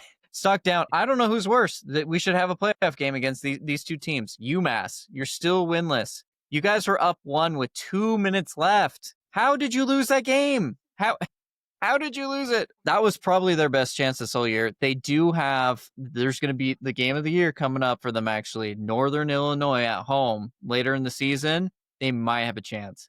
But these guys are 249 to 79 in point differential, 170 points. It's looking bad for both of these teams. Oh my gosh. Are you seeing who these teams are playing too? Like, it's not like they're playing Michigan and Oregon and Georgia every week. Like, these are like mid-tier MAC teams and like bottom feeders from the Sun Belt that are putting up these numbers. Yeah, and you look at the MAC specifically. We called this out last week. We should call it out again. That conference is terrible. They finally have more than one team over 500, but it's because they have to play each other. These teams, the teams at top of the MAC, are 3-0 in conference. That's the only reason why they're over 500. It's a terrible conference, and yet UMass still cannot beat anybody. It's bad. Moving on. Stock up. Houston, a very quiet 6-1. With their only loss coming against Texas Tech, a top 15 team. And if you look at their schedule, it's very manageable. Besides playing ASU on the road, I mean, they've got a very volatile Baylor and TCU team, so those could be, a win or a loss. Who knows at this point? But I still don't think it's their year. They can end up like maybe 10-2, 9-3, but I mean, this is definitely a building future good team down the road. Stock down, Mississippi State, after a heroic win against ASU. Mississippi State, they're trending down. They seem to not be able to compete in the SEC. Although some of the games are close, they seem to be just that bottom tier SEC team again. They might have one more chance. Maybe not, but they might have one more chance against Arkansas at the end of the year to see who the worst SEC team is. Stock up, Pitt. We've talked about them a little bit. Besides inexplicable loss against West Virginia, they've actually, and a close loss against Louisville, who maybe they're good. They played pretty well. The end of the season, they're going to play Notre Dame, Georgia Tech, and Miami. And don't be surprised if they win at least one of those games. Anybody want to call me out? No. Didn't think so. All right, stock up. Couple more. Monty Quinn of Curry College. Did you guys hear about his performance? No. You've never heard of this guy? Come on, he's a Division III player. Shut up. He just broke the record of any division of the most rushing yards in a game. 22 rushing yards and 7 touchdowns on 20 carries. That's it. He averaged was the defense even there? Wait, what was the defense there? So he was averaging like 35 yards a carry? 26 yards a carry. Yep. Good Lord. I mean, and I'm sure some of those he scored 7 touchdowns. So I mean, what is that? A third of his carries? Over a third of his carries were touchdowns. He could have gone for more yards if the end zone wasn't there. If the field was longer, he would have gotten more. If the field was longer, he would have had more yards. Get this man a 120-yard field. I know it's Division III, but that is crazy regardless. That guy deserves his flowers. And then last one, stock up, Chris Bell. We talked about a little bit. Senior for Louisville. He's jumped to 8th in receiving yards, but the last 3 games, he's averaged 147 yards a game. And he made Miami look a little silly. He's also got 5 touchdowns in the last 3 games, so he's moving up to possibly a first-round pick. Explosive. Look out for him, Chris Bell. Love it. Yeah, I mean, I've watched Chris Bell a little bit and watched a couple of these Louisville games, and honestly, he moves like Jordan Tyson. I mean, he moves like a lot of the best top tier elite level receivers in this league. And if Louisville does actually manage to be legit this year, it will be largely in his hands and feet that happens. He's solid. Well, that was week 8, everybody. It gets more dramatic every single week. We had 4 top 10 teams lose. We had 2 or 3, I forget, at least 2 in the top 10 that were undefeated. We had teams that everybody thought this would be their week to finally get that first loss, and they didn't. We had teams that people thought, you're done. You're out. We don't want to hear from you anymore. We don't even think that you're real anymore. That ended up pulling off the upset. We had everything that we love about college football in week 8. And guess what?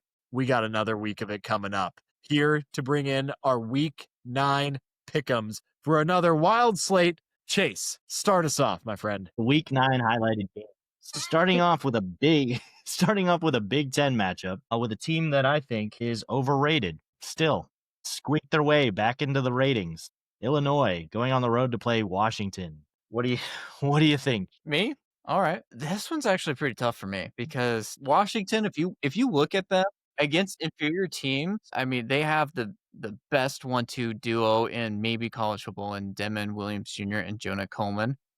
Shoot, guys. Sorry. They didn't like my take. They turned off my stuff. The Lights spirits. out. You see, Washington's defense is playing lights out already. Wow, they're lights out already. I'm back. Yeah. All right. So Washington, like I said, like they might have one of the best 1-2 duos in Demon Williams Jr. and Jonah Coleman, who looked awesome all season. Problem is, if you look how they performed in big games, Michigan thrashed them last week. Ohio State, they played close, maybe one half, and then they blew them out, right? They didn't look good in those games. Illinois is going to be probably the 3rd best team that they've played. So are they going to perform well, or are they going to perform like they did against those teams? On the other end, Altmaier has looked decent for Illinois, probably the best part of their team, but the defense just hasn't. So I can see just because of the defense of Illinois that maybe Demon Williams Jr. and Jonah Coleman are going to continue their streak. They've come out slow the last couple, like 4 weeks in a row now. Washington has. I think it's a toss-up, but give me Washington. Yeah, I was having a really, really hard time for the exact same reasons. Both of these teams have had times where they've looked very good, and both these teams have had times where they've looked real bad. They've had times where their defenses have shined, whatever, have shoned, have taken headed of, but they've also had times where they've both fallen apart. And offense, they're statistically they line up really, really close on paper. Washington, Husky Stadium is a much more hostile environment than Illinois. This is one of those where really you're asking me to take a pick, and I'm picking Illinois. But I realize that this is seeming like that I'm probably picking what would be an upset, and it's razor thin. I like Luke Altmaier in general more than as a quarterback more than I'm sorry, what was his name? What's his name? I've watched him play several. Damon Williams. Demon? That's right. Yeah. Damon Williams Jr. Yeah. I like Luke Altmaier usually when I see him play. He seems to keep a cool head. I will say that Illinois' 2 losses were against really good teams, and Washington's losses were against, I guess they have a common opponent that I suppose, but they fared equally well basically against Ohio State. It was a little bit higher scoring, but they were also at home. I guess Washington was also at home. Like it's just tough. I'm not going to die on the hill either way. You're asking me to make a pick. It's Illinois on this one, but I this is such a coin flip for so many reasons. Yeah, I think that's fair. This one's definitely a questionable one because I think that both of these teams are incomplete teams. And I think Illinois is super overrated, and I don't think they play very good against like similarly rated teams on the road. I think if they played USC on the road, they would have gotten destroyed. They obviously played Indiana on the road and got destroyed. And then Ohio State, they played at home, still got destroyed. So I don't believe in Illinois. I don't believe in Washington either, but at home, that is a tough stadium to go into. They are loud and they are passionate. So I'm taking the Huskies. That's another fair. Big I spent a lot Ten of time on that one. Another Big Ten matchup. A team that Connor believes is the balancing stone for the Big Ten going against Minnesota. Minnesota going into Iowa to play the Hawkeyes. And Minnesota's going to lose. That's plain and simple. Minnesota doesn't win these games. I mean, I'm not saying I'm not an Iowa fan by any stretch of the imagination, but you're right. I will say Minnesota, they're a quiet 5-2 right now. They're having a good year, but they lost to Cal and they couldn't do anything. Now, I will say people are making a little bit of noise about them after beating Nebraska, but let's be real about the fact that I think we saw who Nebraska really was, not who Minnesota really is. Iowa's always got a real defense. They're allowing 19 points a game this year. Disregard. Iowa's defense is always legit. Their offense always struggles.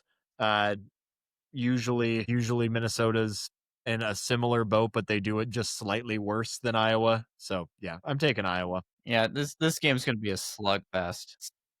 Not like prolific offenses, but pretty good defenses.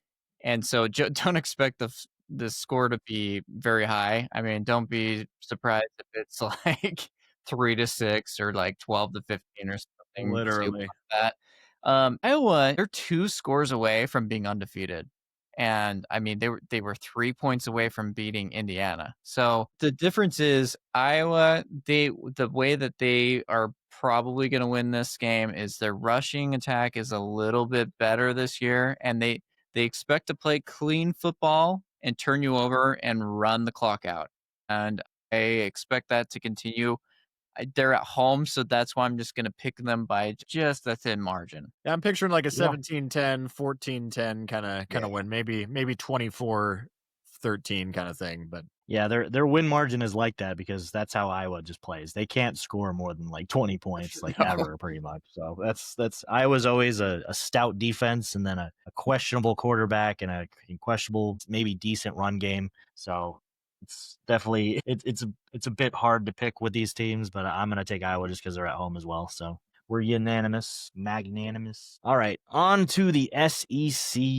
Texas struggled last week against Kentucky in Lexington, and now they got to go and play Mississippi State on the road, and we get to hear that lovely cowbell in our ears the entire broadcast. So good for us. So how are you guys feeling on this game? Go Dogs. Go Dogs. They're gonna put the nail in the coffin. I don't care if Mississippi State wins no more games this entire year and they miss out on bowl eligibility by the skin of their teeth. This crowd, if they have any sense in them whatsoever, will bring every single cowbell in the county to this game and give them the same treatment that they gave ASU. They should be fired up for this one. They went on a huge skid. Texas has looked vulnerable all year, and Mississippi State just needs a shot to be able to close it out, make it happen. I think that Mississippi State's offense is supposed to be more potent than Florida's was, and I definitely think that Florida has a way better defense than Mississippi State. But Texas, like they're nervous right now, and so they're either gonna Texas is either gonna tank this game or play probably the best game that they have this season. I'm betting on them falling apart this one. If there's one thing I know is when their backs are against the wall, these big brand names, and you want to take them down, you never do. Or it takes a lot more than a Mississippi State to take the Texas Longhorns out of the playoffs. They don't. Texas hasn't looked that good all season, but one thing that they have done is they know how just enough to get some wins out. I expect it to be closer. I expect Texas not to look good, but they're going to do just enough and prove that they have the better team, and they're going to take Mississippi State out. Always pragmatic, this one. Until I'm not. Let the hate flow through you. Do it. State. Yeah. Mississippi Yes. State. Let's go, Chase. Yeah, no. Way to stand for what you believe in. I think Texas's offense is going to look better in this game than they have, but I think Mississippi State's going to score too. So I think Mississippi State being better at home than they are on the road. They obviously struggled against Texas A&M on the road, and then they went into the swamp and they kept it close. They still got Florida's coach fired, even though they lost. But I think that they can take this game. I think that Mississippi State smells that there's blood in the water, especially after noticing Texas struggled that hard in Lexington last week. I think Mississippi State can do better than Kentucky. So if it's not them, I think another team is going to come in here and stomp on their throat. But I really do think Mississippi State can do this and get their first SEC win of the year. I don't disagree that somebody's going to stomp Texas, but I think it's going to be somebody that we know is going to do it. The last nail in the coffin. I just don't think it's going to be SEC. We'll see. We'll see. All right. Another Texas team that we are a little bit more fond of than the previous one. Houston going on the road to play the Arizona State Sun Devils, who just pulled off the most immaculate upset against a backup quarterback, Texas Tech team. Hey, we don't need to talk about that part. We don't need to talk about that part or the fact that they had an injury on the defensive line. Let's talk about the Sun Devils, and who better to start it off than Connor on this one? Oh, me? My, this is so unexpected. You wavered last week, Connor. You wavered last week. How do you feel? I know. And let's be real. I stand by my choice from last week. I don't think anybody in their right minds saw this. I'm not 100% convinced that anybody except Sam Levitt himself saw this happening last week. I'm not 100% certain that if you hook Kenny Dillingham up to a lie detector that he saw this outcome. That was nuts. But again, I've been saying all year long that ASU has one of the highest ceilings in all of college football. Can they live up to it? And they did last week. They looked every bit the part of everything that I wanted to see out of them all year long. All of the hype on both sides of the ball. Yeah, Sam Levitt still, he was very hesitant to run. He made some really good decisions. They made a play, or their playbook was definitely tailored to him not running as much. And here's what I will say.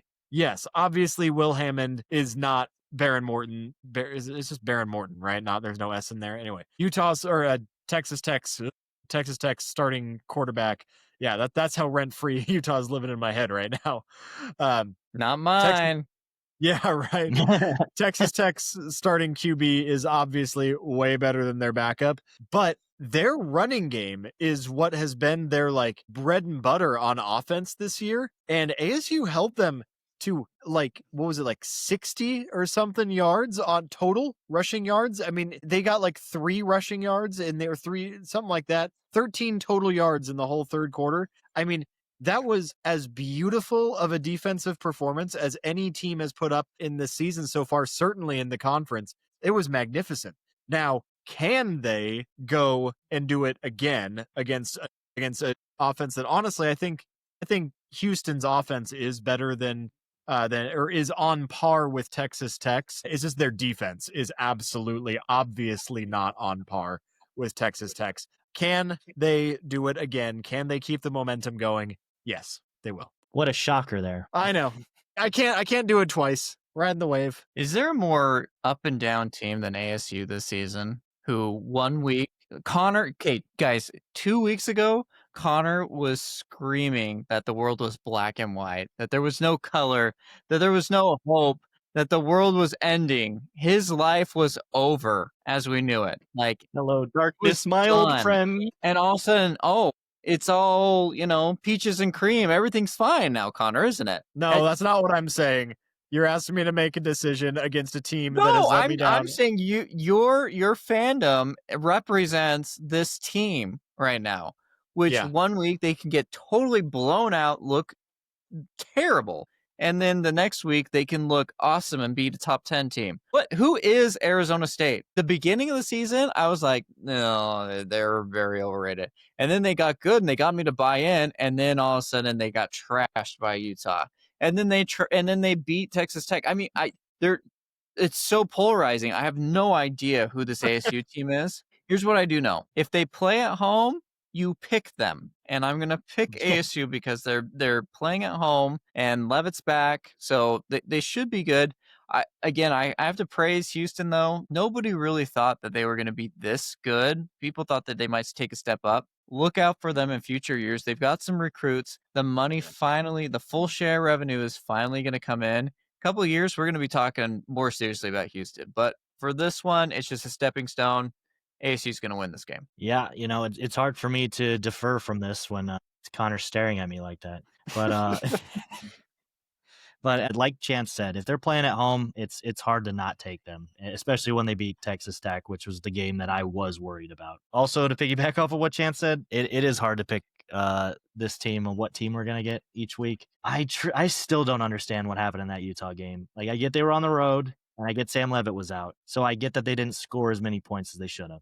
What I didn't get is that the defense did not stop Dampier at all. Like, they just said, go on, have at it, score another touchdown. Like, still, that does, I still don't get how they struggled so badly with Dampier, and then BYU didn't, and then that ASU bottled up Texas Tech for at least the first half or even mostly of the third quarter before letting up on the reins a little bit and letting Texas Tech back into it. I still do not understand what happened there. But as long as Sam Leavitt's playing and we're not getting some weird middle of the week, oh, by the way, he's wearing a boot again, but we're not going to say what's wrong with him, I'm taking ASU. Huge game in the American Conference this week. Huge game.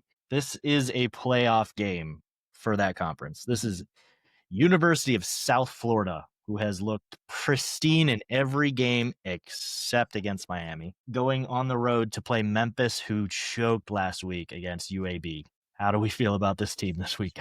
Chance, you start. I started the last three. Fair enough. Chase hasn't started any, but I'll go ahead. I'll start if you want. I got it. No worries. Yeah, USF, they're the best group of 5 team. If they don't make the playoffs, I'm going to be ashamed because they are the only team that stands a chance. Everybody else is going to be absolutely blown out, and USF could still be blown out in the playoffs, but I'm hoping it's them because on paper and what I've seen, they are the best. Memphis proved last week that it's not that team. You lost to UAB, who I'm pretty sure their head coach got fired, so you lost to that. Granted, I mean, apparently losing your head coach means you're a better team nowadays. Apparently. Look, maybe Memphis was looking ahead. If either team gets behind, I like USF better just because they've got the whole package and they've got a monster of a QB who can't get tackled. Yeah. I'm in agreement. You basically said everything I even thought of saying. With Memphis, last week they lost to UAB. Their coach was fired. The only thing I can say to that is this season's been weird with coach firings, obviously. So maybe Memphis has that excuse. When you play a team that has a new coach, apparently they're a completely different team, completely different playbook, completely different vibes. And they just turn it around. I don't know what this year is about. It's so weird, but you can't deny how dominant USF has looked against even teams that they thought were in their echelon. With North Texas a few weeks ago, getting absolutely manhandled at home. USF's got it. I think whoever plays USF in the playoffs, as long as they do what needs to be done and make it, I think no team wants to see them in the first round. That's a scary team to play against, and you don't want to tackle that giant at quarterback.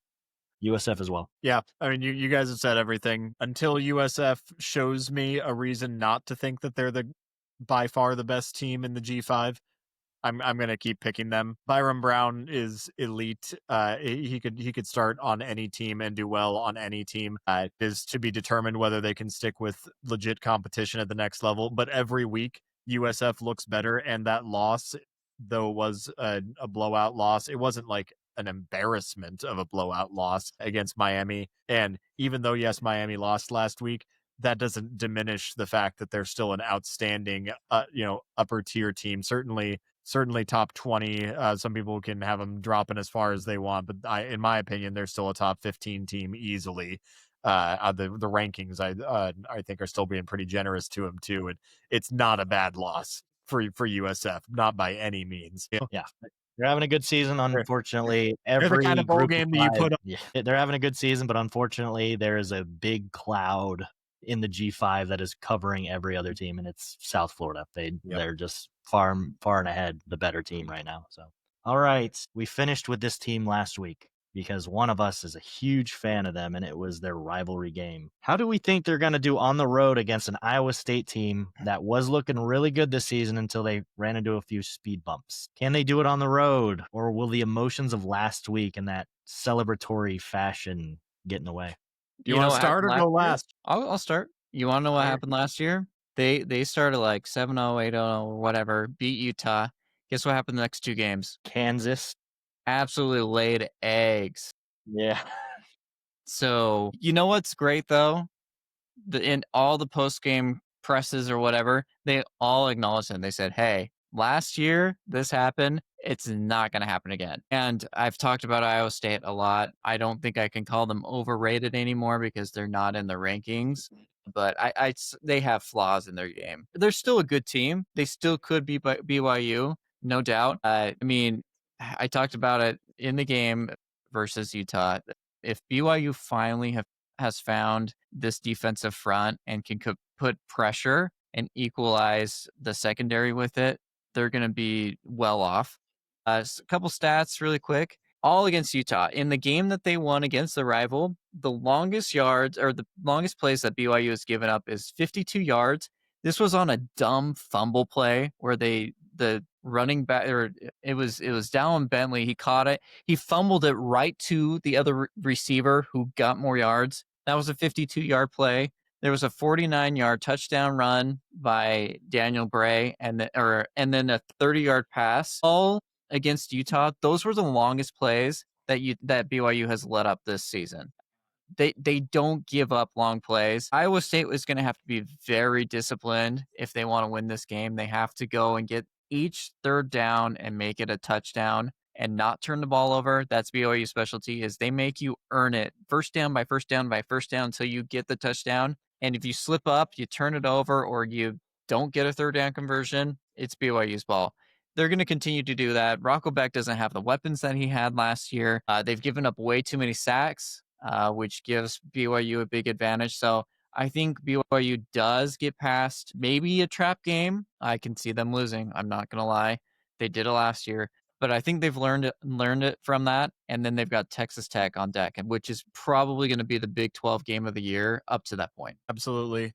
I said this about Iowa State in the Big 12 preview episode, that we would find out very quickly whether last year was the receiver show or the Rocco Beck show. I think that we've learned by now, especially with the Cincinnati game, that yes, it was definitely the receiver show. And it might have been that, lightning struck one time in Iowa State. Iowa State's greatest year up to last year was 9 wins ever in the history of the program. They've got kind of a fun rivalry against Iowa. This is not as good of a team as Iowa State was last year. And I think that BYU is showing themselves, at least from what we've seen so far, they are showing themselves to be arguably better than they were last year. This could very well be a trap game, hangover game. You got, after a big emotional win over the rival, facing a lesser opponent, looking ahead to the big Goliath that is now looking vulnerable. It would be really easy to be salivating and drop a couple. But the thing about hangover games is BYU is a dry campus. They don't get those. They don't get those over there in Provo. Now, obviously, they're going to a place that's in Iowa that is famous for how much their hangovers happen. But I don't. If BYU loses this game, it's because they lost their own discipline, and it's because they shot themselves in the foot over and over again. If BYU plays good and Iowa State plays as they have played so far, BYU will win comfortably. Connor, they sold over 1 million Cougar Tails. They're high up on those Cougar Tails, and the Swig. They've sold out a Swig soda in Provo. They might be high just on those two things. Sure. Go ahead and tell yourself that. Sounds like someone who's never stepped foot on ASU's campus. Connor, you know what other school is a dry campus? ASU. Oh, are they? Oh, are they? Yeah. Someone ought to tell literally everyone that. Yeah. Someone ought to tell my communications professor my sophomore year who literally canceled class every single Monday after the football season started. Jeez, are you kidding me? I'm not my joking. No, this was a professor that I had, and we never I would set my alarm for 3:00 in the morning just to check because he would always email us at 2:10 a.m. be like, "Oh guys, sorry, I came down with something." It's like, really. Me too, teach. Yeah, we all came down with that. It wasn't even a 7 a.m. class. This is an 8:45 class too. Big Yep. difference there. One of the only classes I got an A in while I was at ASU. Oh man. No, go Cougars again in this one. BYU would have to fall apart, and I think that this team is too sore from last year still to fall apart like that. Yeah.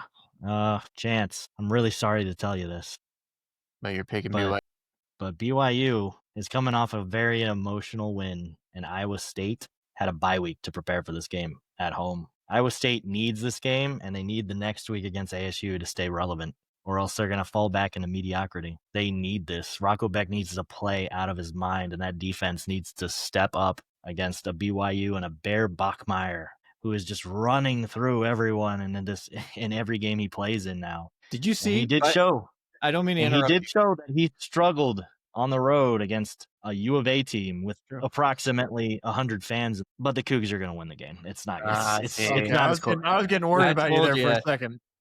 BYU's probably going to win this game, but Iowa State has a lot of stuff in their corner, and if there's anyone that understands how much a bye week before a game can help, Yep. it's me.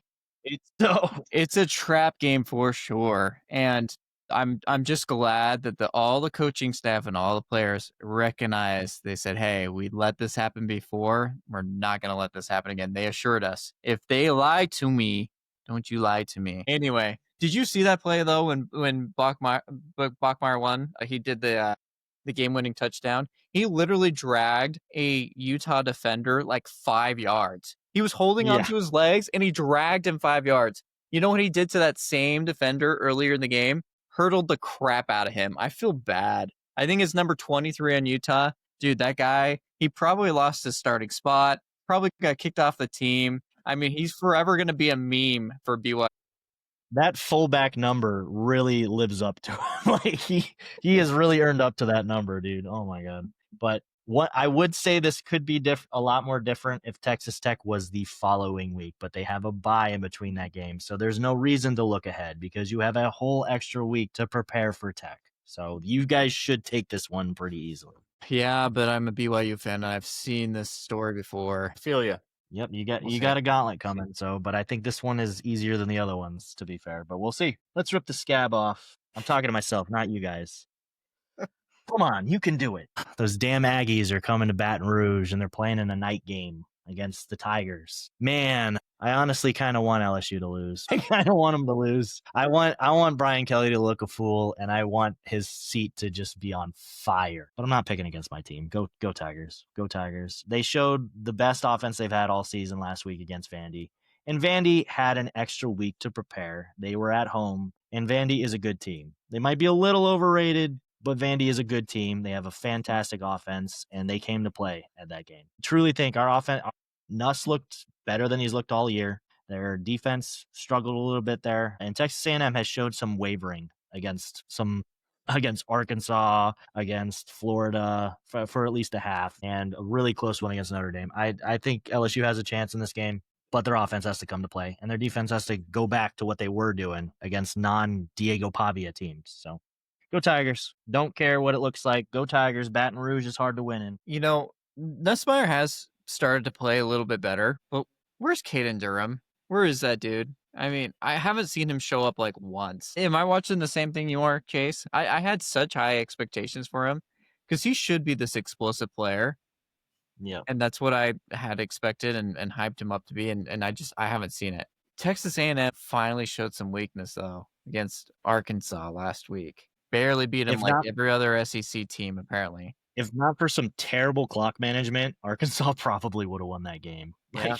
That was terrible clock management. But they Here's the thing. Here's the difference in this Texas A&M team, I think, from other years, is Marcel Reed's not turning over the ball. He's playing clean football. He's not running it as much as he used to, I think it's mostly because he doesn't need to, because he's not turning over the ball, and it's put him in a good position. Here's the thing, though. LSU's defense, they know how to cause turnovers and cause chaos. And I think that's going to throw Marcel Reed off for the first time this year. And if Nussmeier can continue on the trajectory that he's been on, I don't know. But here's the other thing. LSU doesn't lose at home. They play so much better at home. I don't know why I keep doing this to myself, Chase, or to you, but I'm going to go with LSU again. Wow. Okay. I appreciate the support, Chance. I have picked LSU every game but that Clemson game, by the way. Yeah. And And the most of next the times person they that's burn going to me talk for it. has not. The next person who's going to talk has not.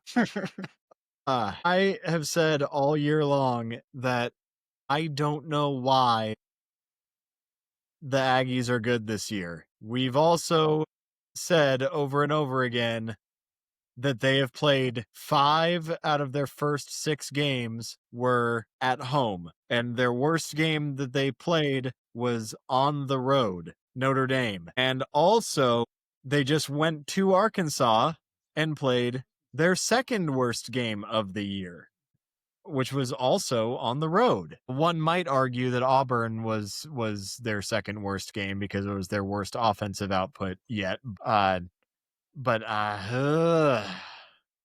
that was if you're telling me that Arkansas this year can put up more points on you than Notre Dame, you got some problems. The battered Aggie syndrome. I know, and I'm waiting for it. I'm waiting for the battered Aggie syndrome. This is probably my hardest pick. I'm struggling more with this one than with Washington, Illinois. And it's for very different reasons. Illinois and Washington was all about the on paper matchup. This one, like, say what you want about my pseudoscience or whatever. The eye test for both of these teams is all over the place. I mean, LSU can't seem to get anything together except like once they're either the greatest or the worst team in the conference. Nothing in between.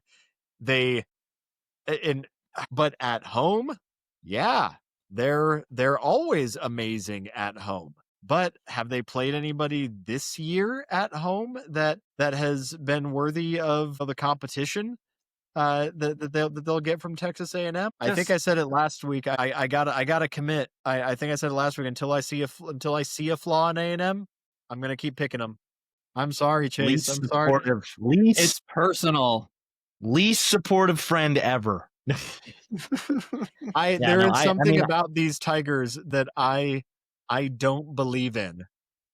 And I wanted to believe in them so bad, but both of their losses, I'm like, what is it? And their close game that they had against Florida at home, I feel like A&M, if A&M can generate the same kind of defense that Florida did and actually capitalize on some of this stuff, like some of the momentum changes, you're talking Texas A&M and Kyle Field and Tiger Stadium are two of the hardest places in all of college football to play in. These are just give me the Aggies because you're forcing me to. I'm forcing you to. You are forcing me to. You forcing you to dragged me into this podcast. You tied me to this chair in this studio, and you said you don't get to leave until you pick this team. And then I sent a text that said, "Hey, let me see your input on these games." And you said, "Okay, thumbs up." That's it. Yeah. No. No. It's a tough game. If Chance had gone with them, I probably would have picked LSU. I couldn't be unanimous on this one. So you're not even picking the game based off of who you think are going to win. You're picking. No, when I did my homework, I picked A&M. When I did my homework, I picked A&M. It was very surprising to me. And if you hadn't picked LSU, I thought that you were also going to pick A&M, man. I might have flipped for you, but just to try to get one more up, I'm narrowly holding on to my lead. I think I had A&M is favorited for a reason. They've been the better team all year. But yeah, LSU was trending in the right direction offensively, and Diego Pavia and that offense played the best against our defense all year because they had the extra week to prepare. And Whit Weeks was out, of course. What Chance brought up, Caleb Durham has been very disappointing these last 2 years. Dude was I won a Heisman with him in NCAA 25. Dude is a lock, and I've got nothing. It's every time. It's pretty funny, actually. It's either a run straight into a defensive tackle for 0 yards, or for some reason bursting for 30 yards with no one touching him. It's been crazy. He did actually have a couple runs in that Vandy game, but not enough to save his year from what he was supposed to be. And most of it goes to the O-line being not. He definitely he needs to do better. The whole running game needs to do better, because honestly, his backup has actually had better runs than he has so far. So, but LSU's back's against the wall, and that does mean something. So if they want to fight for their team, their coach, it's Garrett's last year. Like, they got to give their A game, because this is their season right there. So it's win this game and give yourself a chance for the next game, or you're out and you're going to the Relia Quest Bowl or worse. So, and that next game is a monster too. Yeah, it always is. Weird things happen. It's college football. At least put yourself in a position to argue in it, you know? Come on, Tigers. All right, another SEC matchup. Ole Miss at Oklahoma. I'll start. I will apologize. While I did not in video form talk about how much I think Ole Miss is overrated, because they had a 5-point win against us. The standard was us. I was like, we played like shit, and you guys barely beat us at home. And that was the standard for them. They've struggled against Arkansas. They struggled against Kentucky. They struggled against Washington State, which, to be fair, put up a fight against an ACC team last week as well. Was it Virginia? I don't know. That Washington State put up another fight against the team. Against Virginia. Yep. Yeah. Which they've could have won. Washington State has been weird as well. They're the UCLA of the Pac-2, I guess. But they went into Georgia, and they scored 5 straight touchdowns. 5 straight touchdowns against a Georgia defense on the road. Lane Kiffin and Trinidad Chambliss and that offense, they're something else. And if their defense stepped up just a little bit more, they're a solid defense, but they're not a playoff defense right now. If they stepped up just a little bit more, they'd easily be in the SEC championship. That's the question. Now, what is this Oklahoma team going to do at home? They just came off a terrible loss to Texas in a neutral field, and then they dominated South Carolina, but everyone is pretty much dominating South Carolina at this point, unfortunately. Man, this is make or break for Lane Kiffin and Ole Miss, though. Like, they could still make the playoffs with a loss here, but this will determine whether they are like a playoff team, a fringe one, or the playoff team. So I'm picking Ole Miss. I think John Mateer still has a hole in his hand. So we'll see what he does there. Yeah, this one's a tough one. I was so high on this Oklahoma team. My gosh, and there's such a disappointment after that. We still don't know, and I don't know if we'll get to know what John Mateer is. It's so unfortunate that, the dude was looking so electric and then busted his hand. Now he's just, a former shell of himself. Maybe that just means we'll get him next year and we'll get to see who he is. And maybe he can somehow take it back. But look, the Sooners, they're entering the gauntlet, and we're gonna find out who they are. If my hunch is right, they're gonna lose quite a few games, and I don't think they're gonna be ranked by the end of the season. Defense looks awesome, but I mean, the problem is, since he only has one hand, he is throwing the ball straight to the DBs now. Mateer has so many turnovers, and if you turn over the ball, an Ole Miss team that, Chase, I think you're on to something. They don't have quite the playoff defense, but the offense is beyond a playoff offense, above an average playoff offense. If you give the ball straight back to their offense, they're going to score again and again, and you're not going to keep up with that because they're going to keep scoring off your turnovers. For that reason, I think Ole Miss is going to win this game. Yeah, you can't tell me with a straight face that you're more scared of Oklahoma's defense at this point in the season than you are of Georgia's defense. Ole Miss is going to be, or if they have any sense at all, they should be furious that they let that one against Georgia slip through their fingers. It was all on them. I mean, kudos to Georgia for never giving up and not quitting, but you were at home. So, I mean, you had the chance to get one of the biggest wins in the history of the entire program at Ole Miss on the road against a top tier Georgia team that had already lost one game. You could have sent Georgia right into the pits of limbo when it comes to the playoff, and been in 100% in the driver's seat, not having to play Alabama for the rest of the year, cruising to to the SEC championship. And just like you do every year you lose, don't sit there and tell me that you're more afraid of this Oklahoma team now than you are of Georgia. You should go in and be looking to score and run it up and embarrass Oklahoma. And Oklahoma looks way more vulnerable right now. In what I have seen out of Oklahoma when they've been healthy, is their ceiling is similar to Ole Miss, but they're hurt. They're bleeding. Ole Miss has every reason to be able to go in there, finish the job, stomp on their chest, and put them out of their misery. And that's what I think they will do this year or this game. What the bigger question or the betting odds is, what is Lane Kiffin going to do this week to troll the other team?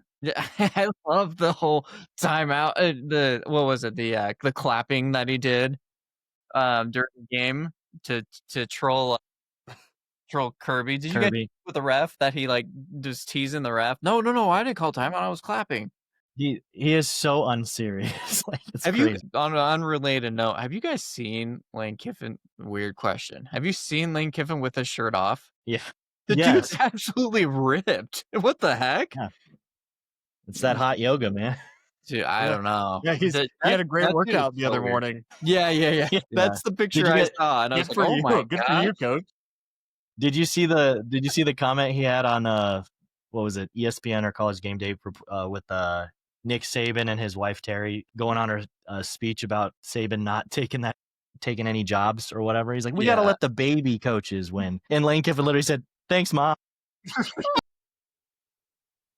That's great. I mean, you got to give it to Lane, man. He is funny. He's a character. I like him. All right, the marquee matchup of the week. Would you have expected this game to have such implications at the beginning of the season this year, or ever, at any point ever? If you were to go back in time to 20 years ago and be like, hey, the Missouri Tigers are going to go in ranked versus the Vanderbilt Commodores, and they both have who are ranked higher. Yeah, who are ranked higher. They both have playoff hopes. College Game Day is going to College Game Day is going to Vanderbilt. Like, what?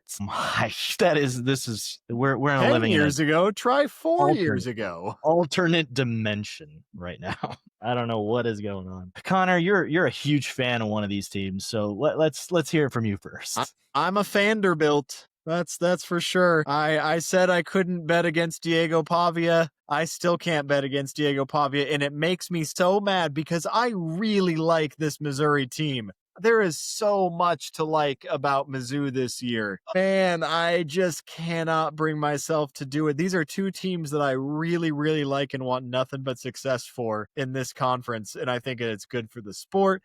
But one of them has to win and one of them has to lose. And unfortunately, I think Missouri is going to lose this game.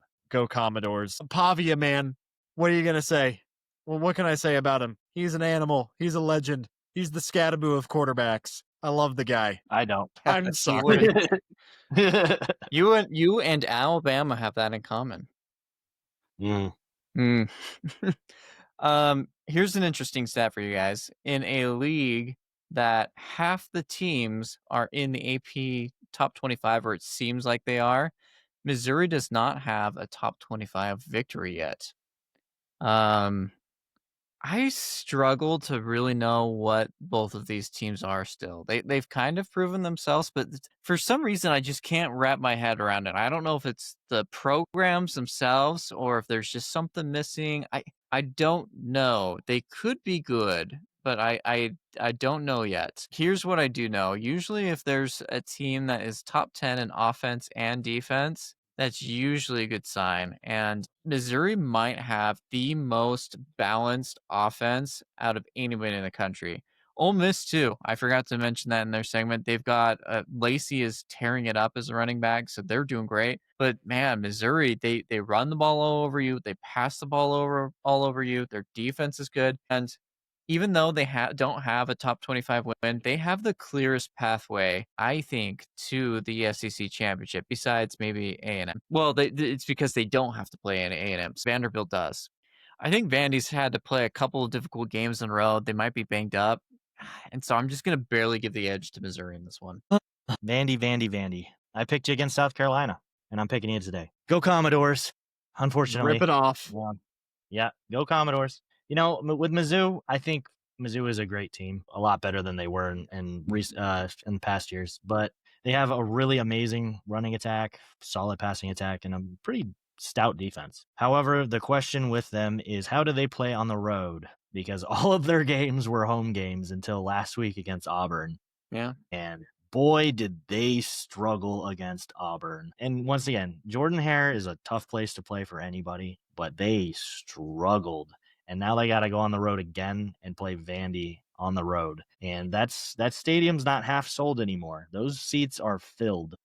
I was watching that. Those seats are filled in Nashville now. This isn't the Vandy of old. As Saban said, it's hard to pick Vandy with how much I remember them. But they beat us. They had a week to prepare for it, but they beat us, and I think they can beat another Tigers team this week. So go Vandy. Cat killers. Yeah. If only they could have done it to the Tide. Yep. All right. That is our week 9 pick'ems. It is getting stressful. It is getting heated. It is getting hot trying to get these picks made. This was, I think, everybody's worst week. So, well, maybe not everybody's worst week. The worst average week that we all had. Well, real quick, before Connor goes off on something else, real quick. Connor was dying in the group chat about how much he needed USC to beat Notre Dame. He was panicking. He's like, we have such a terrible week. I need this game. Do you know what the end result of this week was, Connor? Do you know what the records were? I was like 5-4. It was terrible. I did terrible too. Your math is ASUing right now, guys. We were all 7-5. We were tied. Oh, really? Okay. Yes, all of us were tied, 7-5. As much as you guys both said this is make or break week, you guys forgot about the law of averages. You got some and you lost others, and same with me. So you guys were selling it, and it was 7-5 all around, boys. Well, I'm sitting. We're going to the Quest Bowl with that record. All right. Last week, we did something fun. We did top 5 overrated teams, and we actually had a little bit more consensus than is usual around here. This week, we have our top 5 underrated teams. These are the teams that we are all holding on to hope for, that we are saying, no, they're not done. They're better than anybody's given them credit for. And we're going to tell you who they are. We're going to tell you why they deserve to be taken more seriously than anybody is. Why we believe in you. I don't care what their record says. I don't care how many teams blew them out and which teams blew them out. I don't care that some of these teams just plain aren't good, but we believe in them. Chase, take it away with this week's top 5 underrated teams for our top 5 list. Top 5 underrated teams. I'll burn through this pretty as quick as I can, Connor. Number 5, James Madison. James Madison is flying under the radar, man. Like I watched them against Louisville in week 2, and they put up honestly more of a fight than Miami did on the road. So James Madison has a defense that could honestly be solid in any Power 5 school. Like they would be rated very highly in Power 5 conference. They play so well on defense. The question was their offense, and they've mostly solved that with picking one quarterback, and they've been playing a lot better since then. So James Madison. Number 4, we just talked about them, Missouri. They are, they're a one-loss team. They lost very close to an Alabama team, and they are still not rated as highly as they honestly could. We'll see this week on how they perform on the road against Vandy to see if it's fool's gold and they only win at home, but I think they're a little bit underrated. Number 3, they just fired their coach after a win. Florida's defense is top tier. Florida's defense is so good. They've made much better teams struggle against them. And I think if some things changed, if DJ Lagway had been there in the offseason and practiced with them, they have gotten over their woes earlier and maybe not choked that game with some bad taunting calls against USF early in the season, I think they'd be in a lot better position right now. But unfortunately, they have the toughest schedule in the league. They play we've been saying gauntlet a lot, but they've been playing a true gauntlet. They've just been nothing but ranked teams, a ton of them on the road. We knew it from the beginning of the season it was going to be rough for them, but it truly is rough. They are better than they look, but the record is not going to show that.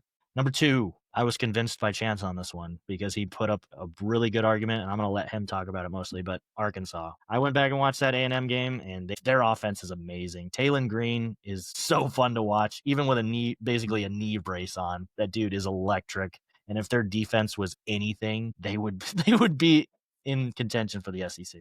And then my number one underrated team, much to Connor's dismay, is the University of Spoiled Children, as he put it. University of Southern California. They should have beat Illinois. They got robbed on some BS, ineligible downfield that was nowhere near the play. They would have beat Illinois, and at that point, they would have been undefeated going in that Notre Dame game. They played Notre Dame pretty well, for as good as I think Notre Dame is. USC should be ranked. I think they're going to put up a fight in some of their games, and I think they're underrated. So go Trojans, to a degree. Thank you, Chase. Right. Chance, hit it. Yep. I'll go ahead. First off, we are doing this separately, unlike last week, because we could not agree. And some of us got into fights yesterday on our picks. We could not believe the other person thought that this team was underrated or this team was underrated. So we might have varying thoughts on this. You might as well. Let us know in the comments. I'd love to see you hate me. Nothing more than to see you hate me. It's too bad I can't put Ohio State or something in the comments here because we would get 1,000 comments on this. All right. First team, I am in agreement mostly with Chase on these. James Madison, they only had a defense to start the season. Nothing of an offense. They were throwing it whatever they could at it. They 2 QB system. They couldn't throw the ball. And even then they were competing with the top dogs with Louisville and they were blowing out teams. Well, guess what? They've kind of found an offense now. If they were to play that Louisville game again, which both teams I think have gotten better, I'd be very interested in seeing who would win this game. I think they're legit. It's too bad that they won't have a spotlight to really showcase it because they'll get a chip game, they'll win. Doesn't seem like they're going to get in the playoffs. Hopefully they get a good draw when it comes to the postseason and they can show something. But until then, they're just going to stay that team that was under the radar and the what ifs. But their defense is legit. They are very good. Number 4, Utah. Maybe this is because I want to say that my team just beat a good team. I'm not sure, but let me throw this at you. That team has only lost to top 15 teams. That's it. You know who else has only lost, who's lost 2 games? Notre Dame at number 12. Or how about Tennessee or LSU or Texas or Illinois, ASU, Michigan? How come all those guys are ranked and are getting the attention, but Utah loses to 2 highly ranked teams? And let's not rank them. They're not good. And Utah crushed ASU, and they're not ranked. Yeah, do we forget that they crushed ASU, yet they're ranked over them? Classic A people.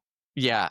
I get it. They lost. It was close. It was a close battle last week, and they laid an egg against Texas Tech.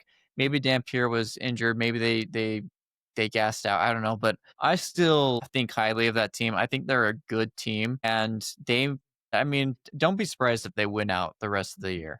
They've already played, some really good teams. They've already gone through probably the 3 best teams in the Big 12, so look out for them. They'll definitely be ranked again.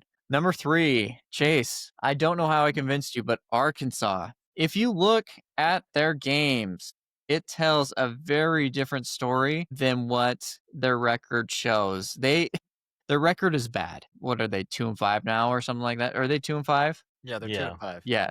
Okay, 2-5. Doesn't sound great. So, it's hard to be overrated at that point. You have to almost be underrated. But listen to these games. At Ole Miss, 41-35. At Memphis, 32-31. Versus Notre Dame, they got blown out. That one was a little bit off. At Tennessee, 34-31. Versus Texas A&M, 45-42. They easily one-score games on most of the games, and a lot of them on the road. They're this close away from beating the top dogs of the SEC. One of these games, they're going to pull it out. They've got LSU, they've got Texas, and they've got Missouri. I would put my money on them pulling out one of those. And Taylor Green, his numbers and the way he plays, it looks like you're playing a video game. The guy is electric. Like Jay said, if they can put together some sort of defense, they can get some sort of turnover, he'll carry them to a win. But until then, they'll keep losing. But if you're an SEC team, you don't want to play Arkansas. Normally you'd look at it and you'd be like, finally, I'm not playing a ranked team. But if you see Arkansas, you're like, oh my gosh, I can't overlook these guys. And normally you would say that. So Arkansas, number 3. Number 2, Texas Tech, who just lost to ASU. Look, I think injuries got the best of them. I think they came off of some highs and they kind of laid an egg. Credit to ASU. They played the game that they needed to.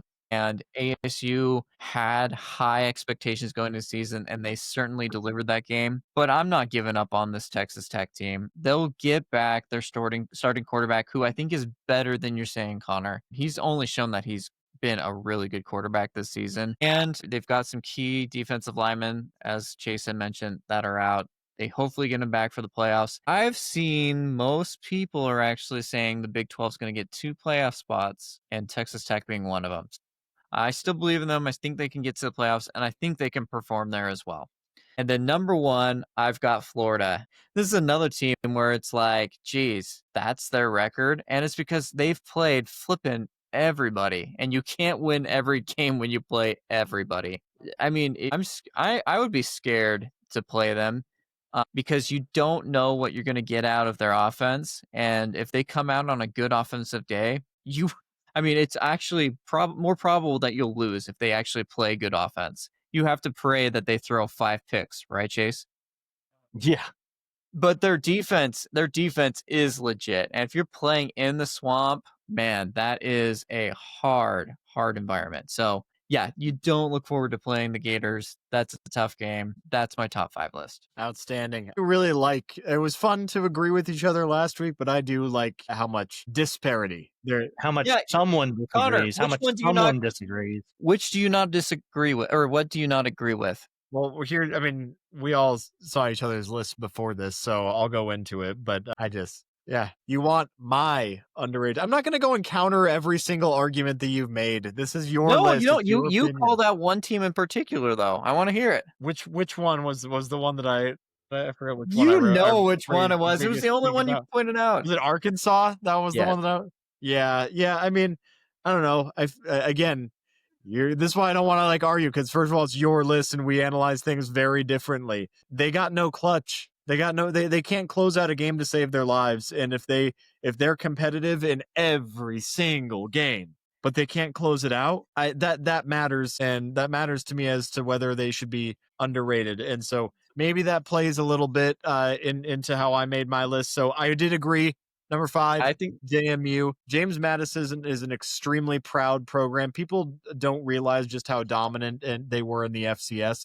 They were right up there with North Dakota State for years coming out of the FCS, and they joined a very low tier Group of 5 conference, and they've kind of been running roughshod over that conference the last 3 years. They finally figured out how to make their offense work, and it's kind of been a thing of beauty. Honestly, Alonzo Barnett is kind of a monster. I would love to see a rematch of that Louisville game, honestly, especially because you're right, Chance. Both teams have gotten better, so I think that would be an even more entertaining game this year. I just think, unfortunately, their strength of schedule is not going to be enough to, assuming USF blows it and other, they would need so much help to get to it. I do hope they get a good bowl game. I really do, because I do think that I would love to see them on a big stage in December. But I think their best choice right now would probably be to try to jump ship into a better conference right now, where they can showcase and recruit a little bit better, because their coaching staff is crazy.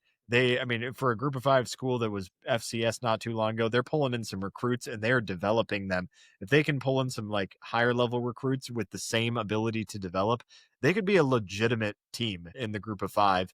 And I hope that they keep trending that way. They're an easy team to root for, and I like watching them play. Number 4, Virginia. I feel like they are playing really, really, really well. I feel like that NC State game was an outlier. Their offense Virginia came out of nowhere. They're not a football school, in my opinion. I mean, obviously they are historically an amazing basketball school. It's been a little low the last few years, but Virginia, historically, they're kind of flash in the pan. Once in a while, they produce a good football team. This year, I like what I see out of them. I know that their problem is kind of the same problem that a couple other teams on my list have, is they don't have a statement win right now. We thought it was the Florida State win, but that doesn't seem like it's holding up anymore. They do have the one blemish on a loss, but watching them play, man, they play with an energy and a passion and conviction and frankly a skill that they look like they can hang with just about anybody. Just they're not getting the matchups, and so hopefully as the season goes on, they can continue this trend. And when they get the chances to go up against the teams that have the few teams in the ACC that are really sticking with it, then hopefully they continue to put on good shows, because right now I like everything that I see about them. Number 3, Chance, you and I probably agree on this one, and that's the only other one, Duke. I will say, Duke, the only thing that is keeping them from being undefeated right now is their own errors. They don't make small mistakes. They only make catastrophic game-blowing errors. If they had just half of the errors that they've made, they would probably be a one-loss team right now. Illinois just capitalized on their mistakes. We all know that Illinois is not as good as they appeared to be after that win. I feel bad for him. I do, because Darian Mensah, you're right. He lights it up. But at the same time, if you're shooting yourself in the foot, then that is on you. But it's not minor things. It's not like they're completely imploding, or they're looking like a top tier ACC team. And it's a shame, because they don't have a lot of opportunities left. Their margin for error is this big to go into it. And so can they? That's why I'm calling them underrated, because if they can shore up and stop making those just mind-blowing errors that completely remove them from the game, yeah, they can absolutely make your hot take come true and make it to the ACC championship game. But why are they so prone to it? That's what I can't figure out. And that's the only thing that they've been. It doesn't make sense. But it keeps happening. It happens every single week to them in some kind of way. So until then, yeah, they're just going to remain underrated. Number 2, Mizzou. Same issue that Virginia has. They don't have a statement win. There were a lot of referee shenanigans that happened in that Alabama game. I like watching them play, but if they can't close it out in the SEC against the bigger competition, it's just going to be another solid year for an upper level, good but not great SEC team. And that's a shame, because they've got all the talent in the world. Now, if they might be right back in the conversation against Vanderbilt. Obviously, I just picked Vanderbilt earlier in the episode. Don't see it happening this year, but it's a shame, because I would much rather have this and have them win that Alabama game, because my goodness, they should have won that game. They really should have. They had plenty of opportunities and they just didn't close it out. So they remain underrated in spite of their vast amount of skill, their vast amount of talent, which they are cultivating. But they play a really, really tough slate and a tough conference, and until they get that statement win, they're just going to be a sleeper and not actually take the reins that they. Number 1, Georgia Tech. This is probably the big one that that I disagreed with you guys on. Yeah, I know they're highly ranked. I'm sorry, guys. You may call it pseudoscience. I'm gonna stick by my man Haynes King. There is something about having grit and coming up with the wins over and over and over again. It's the exact opposite problem of Arkansas. And it does matter, and it does make a difference. In the same way that Arkansas is 11 total points away from being 6-1 or 5-1 or whatever. Yeah, you can say the exact same thing about Georgia Tech here. But they keep doing it. They do keep finding a way. And there's not as much hype as I would like to have about this team. And I'm telling you, this is a dangerous football team. They're undefeated. It is a historically proud program, and they're getting it done when they need to get it done. And for me, that speaks volumes. You can call it crazy, and I don't have any ties to Georgia Tech, but there is not every game I've watched of theirs this year. I'm like, man, something about this team. I just like it. I do. So the ACC sucks. So can you give me a prediction or something on how Georgia Tech's going to do? Right now I'm easily seeing them in the ACC championship game. I do. Because they could even drop a game at this point and still be in it. Now, I will not make any predictions past the ACC championship game appearance. Because, well, first of all, the Georgia game doesn't matter at all. So they just got to make it through Syracuse, NC State, Boston College, and their toughest game remaining on their schedule is Pitt. And I mean, yeah, they should win out. They really should. Pitt is obvious, but they can even lose. They can even lose to Pitt. and still make Are it. you talking about including beating Georgia? Well, that game doesn't matter to their ACC championship. You're talking about winning out the ACC games. Yeah. Their next 4 games. Or they are can they a go. playoff team? If they, well, that's what I'm saying. I'm not willing to make a prediction past them appearing in the ACC championship. So hypothetically, they win out on the ACC. They lose to Georgia. They lose the ACC championship. Let's assume in this scenario. Let's assume this scenario. Then you're talking their 2 losses being to rival Georgia, who is also a top 10 team. Yep. And to Miami. I'm assuming you're thinking Miami in the ACC championship game. And they lose. And they lose. So they would lose the last 2 games of their season after starting off 11-0.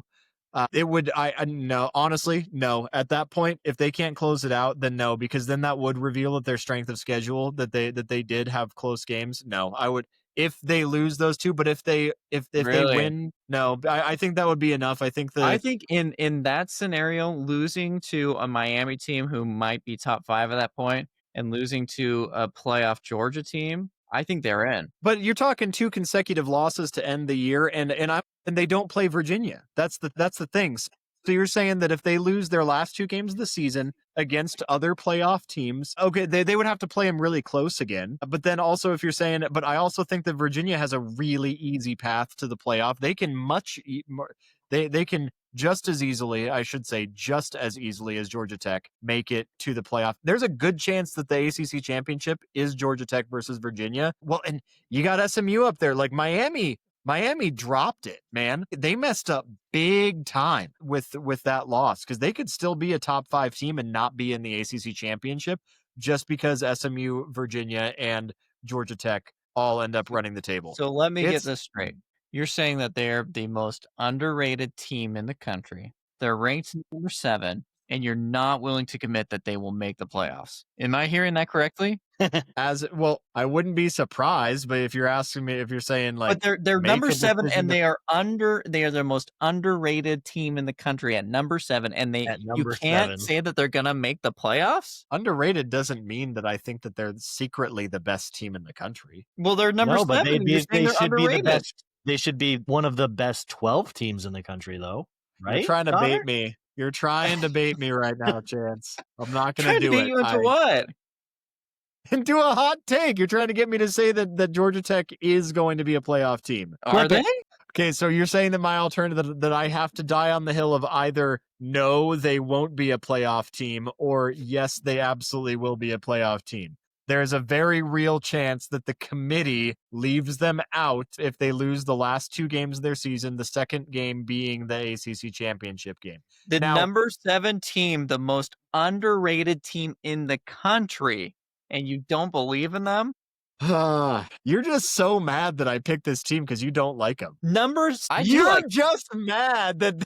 You're just mad I said they're a good team. They're a good team. I was so nice to you about Duke. I put Duke out there as the 3rd most underrated team in the entire country, and you're going to bust my chops this much about Georgia Tech just because you don't like them because they play Colorado. I know our definitions are different, but they're the number 7 ranked team. And get out of here. I'm not willing to die on that hill. We're going to do some wheel spins next week. This episode has been way too long as it is. You're not going to bait me with that nonsense. Not when Chase is still sitting over there with 1. Nice try, though. I tried so hard this episode to get you guys to budge on something, and nobody would budge on anything. The ACC is so fragile. I gave you an opportunity with Pitt. I gave you an opportunity with Georgia Tech. I gave you another opportunity somewhere in there. Connor, the ACC is so fragile. You just advocated for, I think 3 ACC teams being the most underrated teams. That's true. You literally became the ACC advocate, and that's why we had to have separate ratings, because you kept fighting for the ACC over anyone else for some reason. No comment. No comment. You know what? Whatever. Georgia Tech's going to the playoff this year. Georgia Tech's going to the playoff. Write it down. Stamp it on this date. Georgia Tech's going to the playoff. I'll die on that hill. Whatever. Fine. How do you feel about that, Chase? You willing to die on that hill? This is a reverse take. You guys willing to die on that? You guys willing to say that in spite of them showing nothing but clutch in every big moment, that they're going to mess it up? Against Yeah, nobodies. How did that work out for Against UNLV? nobodies. How did that work out for UNLV? I didn't have a hot take about UNLV. No, Not but hot. remember how they clutched it up every single game, and then Boise State came around and blew them out? Yeah, we're not talking about them being a playoff team. No, I but put it out there. Your argument is that they can clutch it out, and You because they guys can clutch both, it I out- already said that I'll accept it. You guys both have to make a decision. All right. We got to end this episode. This is I the will go- longest episode I we've will ever go done. with whatever Chance says. I'm ride or die. I think that Pitt's going to beat them. I really do. And there's a chance NC State could beat them. Syracuse isn't beating them, and Boston College isn't beating them. But if they lose to NC State or Pitt, they're going to lose to Georgia. And if they make the ACC championship game, if they don't make the ACC championship game, they're not going to make it. If they make the ACC championship game, I think they lose. So it just comes down to NC State or Pitt beating them. Make a decision. You feel okay about that, Chase? I I'm feel going like with this you. team is overrated. Ride or die. Let's do it. Okay, stamp it. Boom. I don't have a pen. It's been so long, I don't even have a pen anymore. Yeah, Georgia Tech playoff team. Fine, let's do Here it. you go. Take You it. write it down. You write it down, Take it, Chase. Connor. On this day, on October 20th, I'm calling Georgia Tech in the playoff. Let's go. All right, ladies and gentlemen, this has been the Concussion Protocol Podcast. This has been Week 8 in review. Looking forward to Week 9.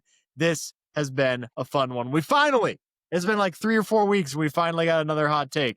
This has been so unpredictable. We haven't even been holding each other's feet to the fire like we should, but fine, because Chance is so desperate to even the score. Go Jackets, sting them. All right, thank you everybody for watching. Please like, subscribe, follow, all the good stuff. Keep engaging with us. This is for Chance and Chase. My name is Connor. This has been the Concussion Protocol Podcast. We love you. We'll see you next time.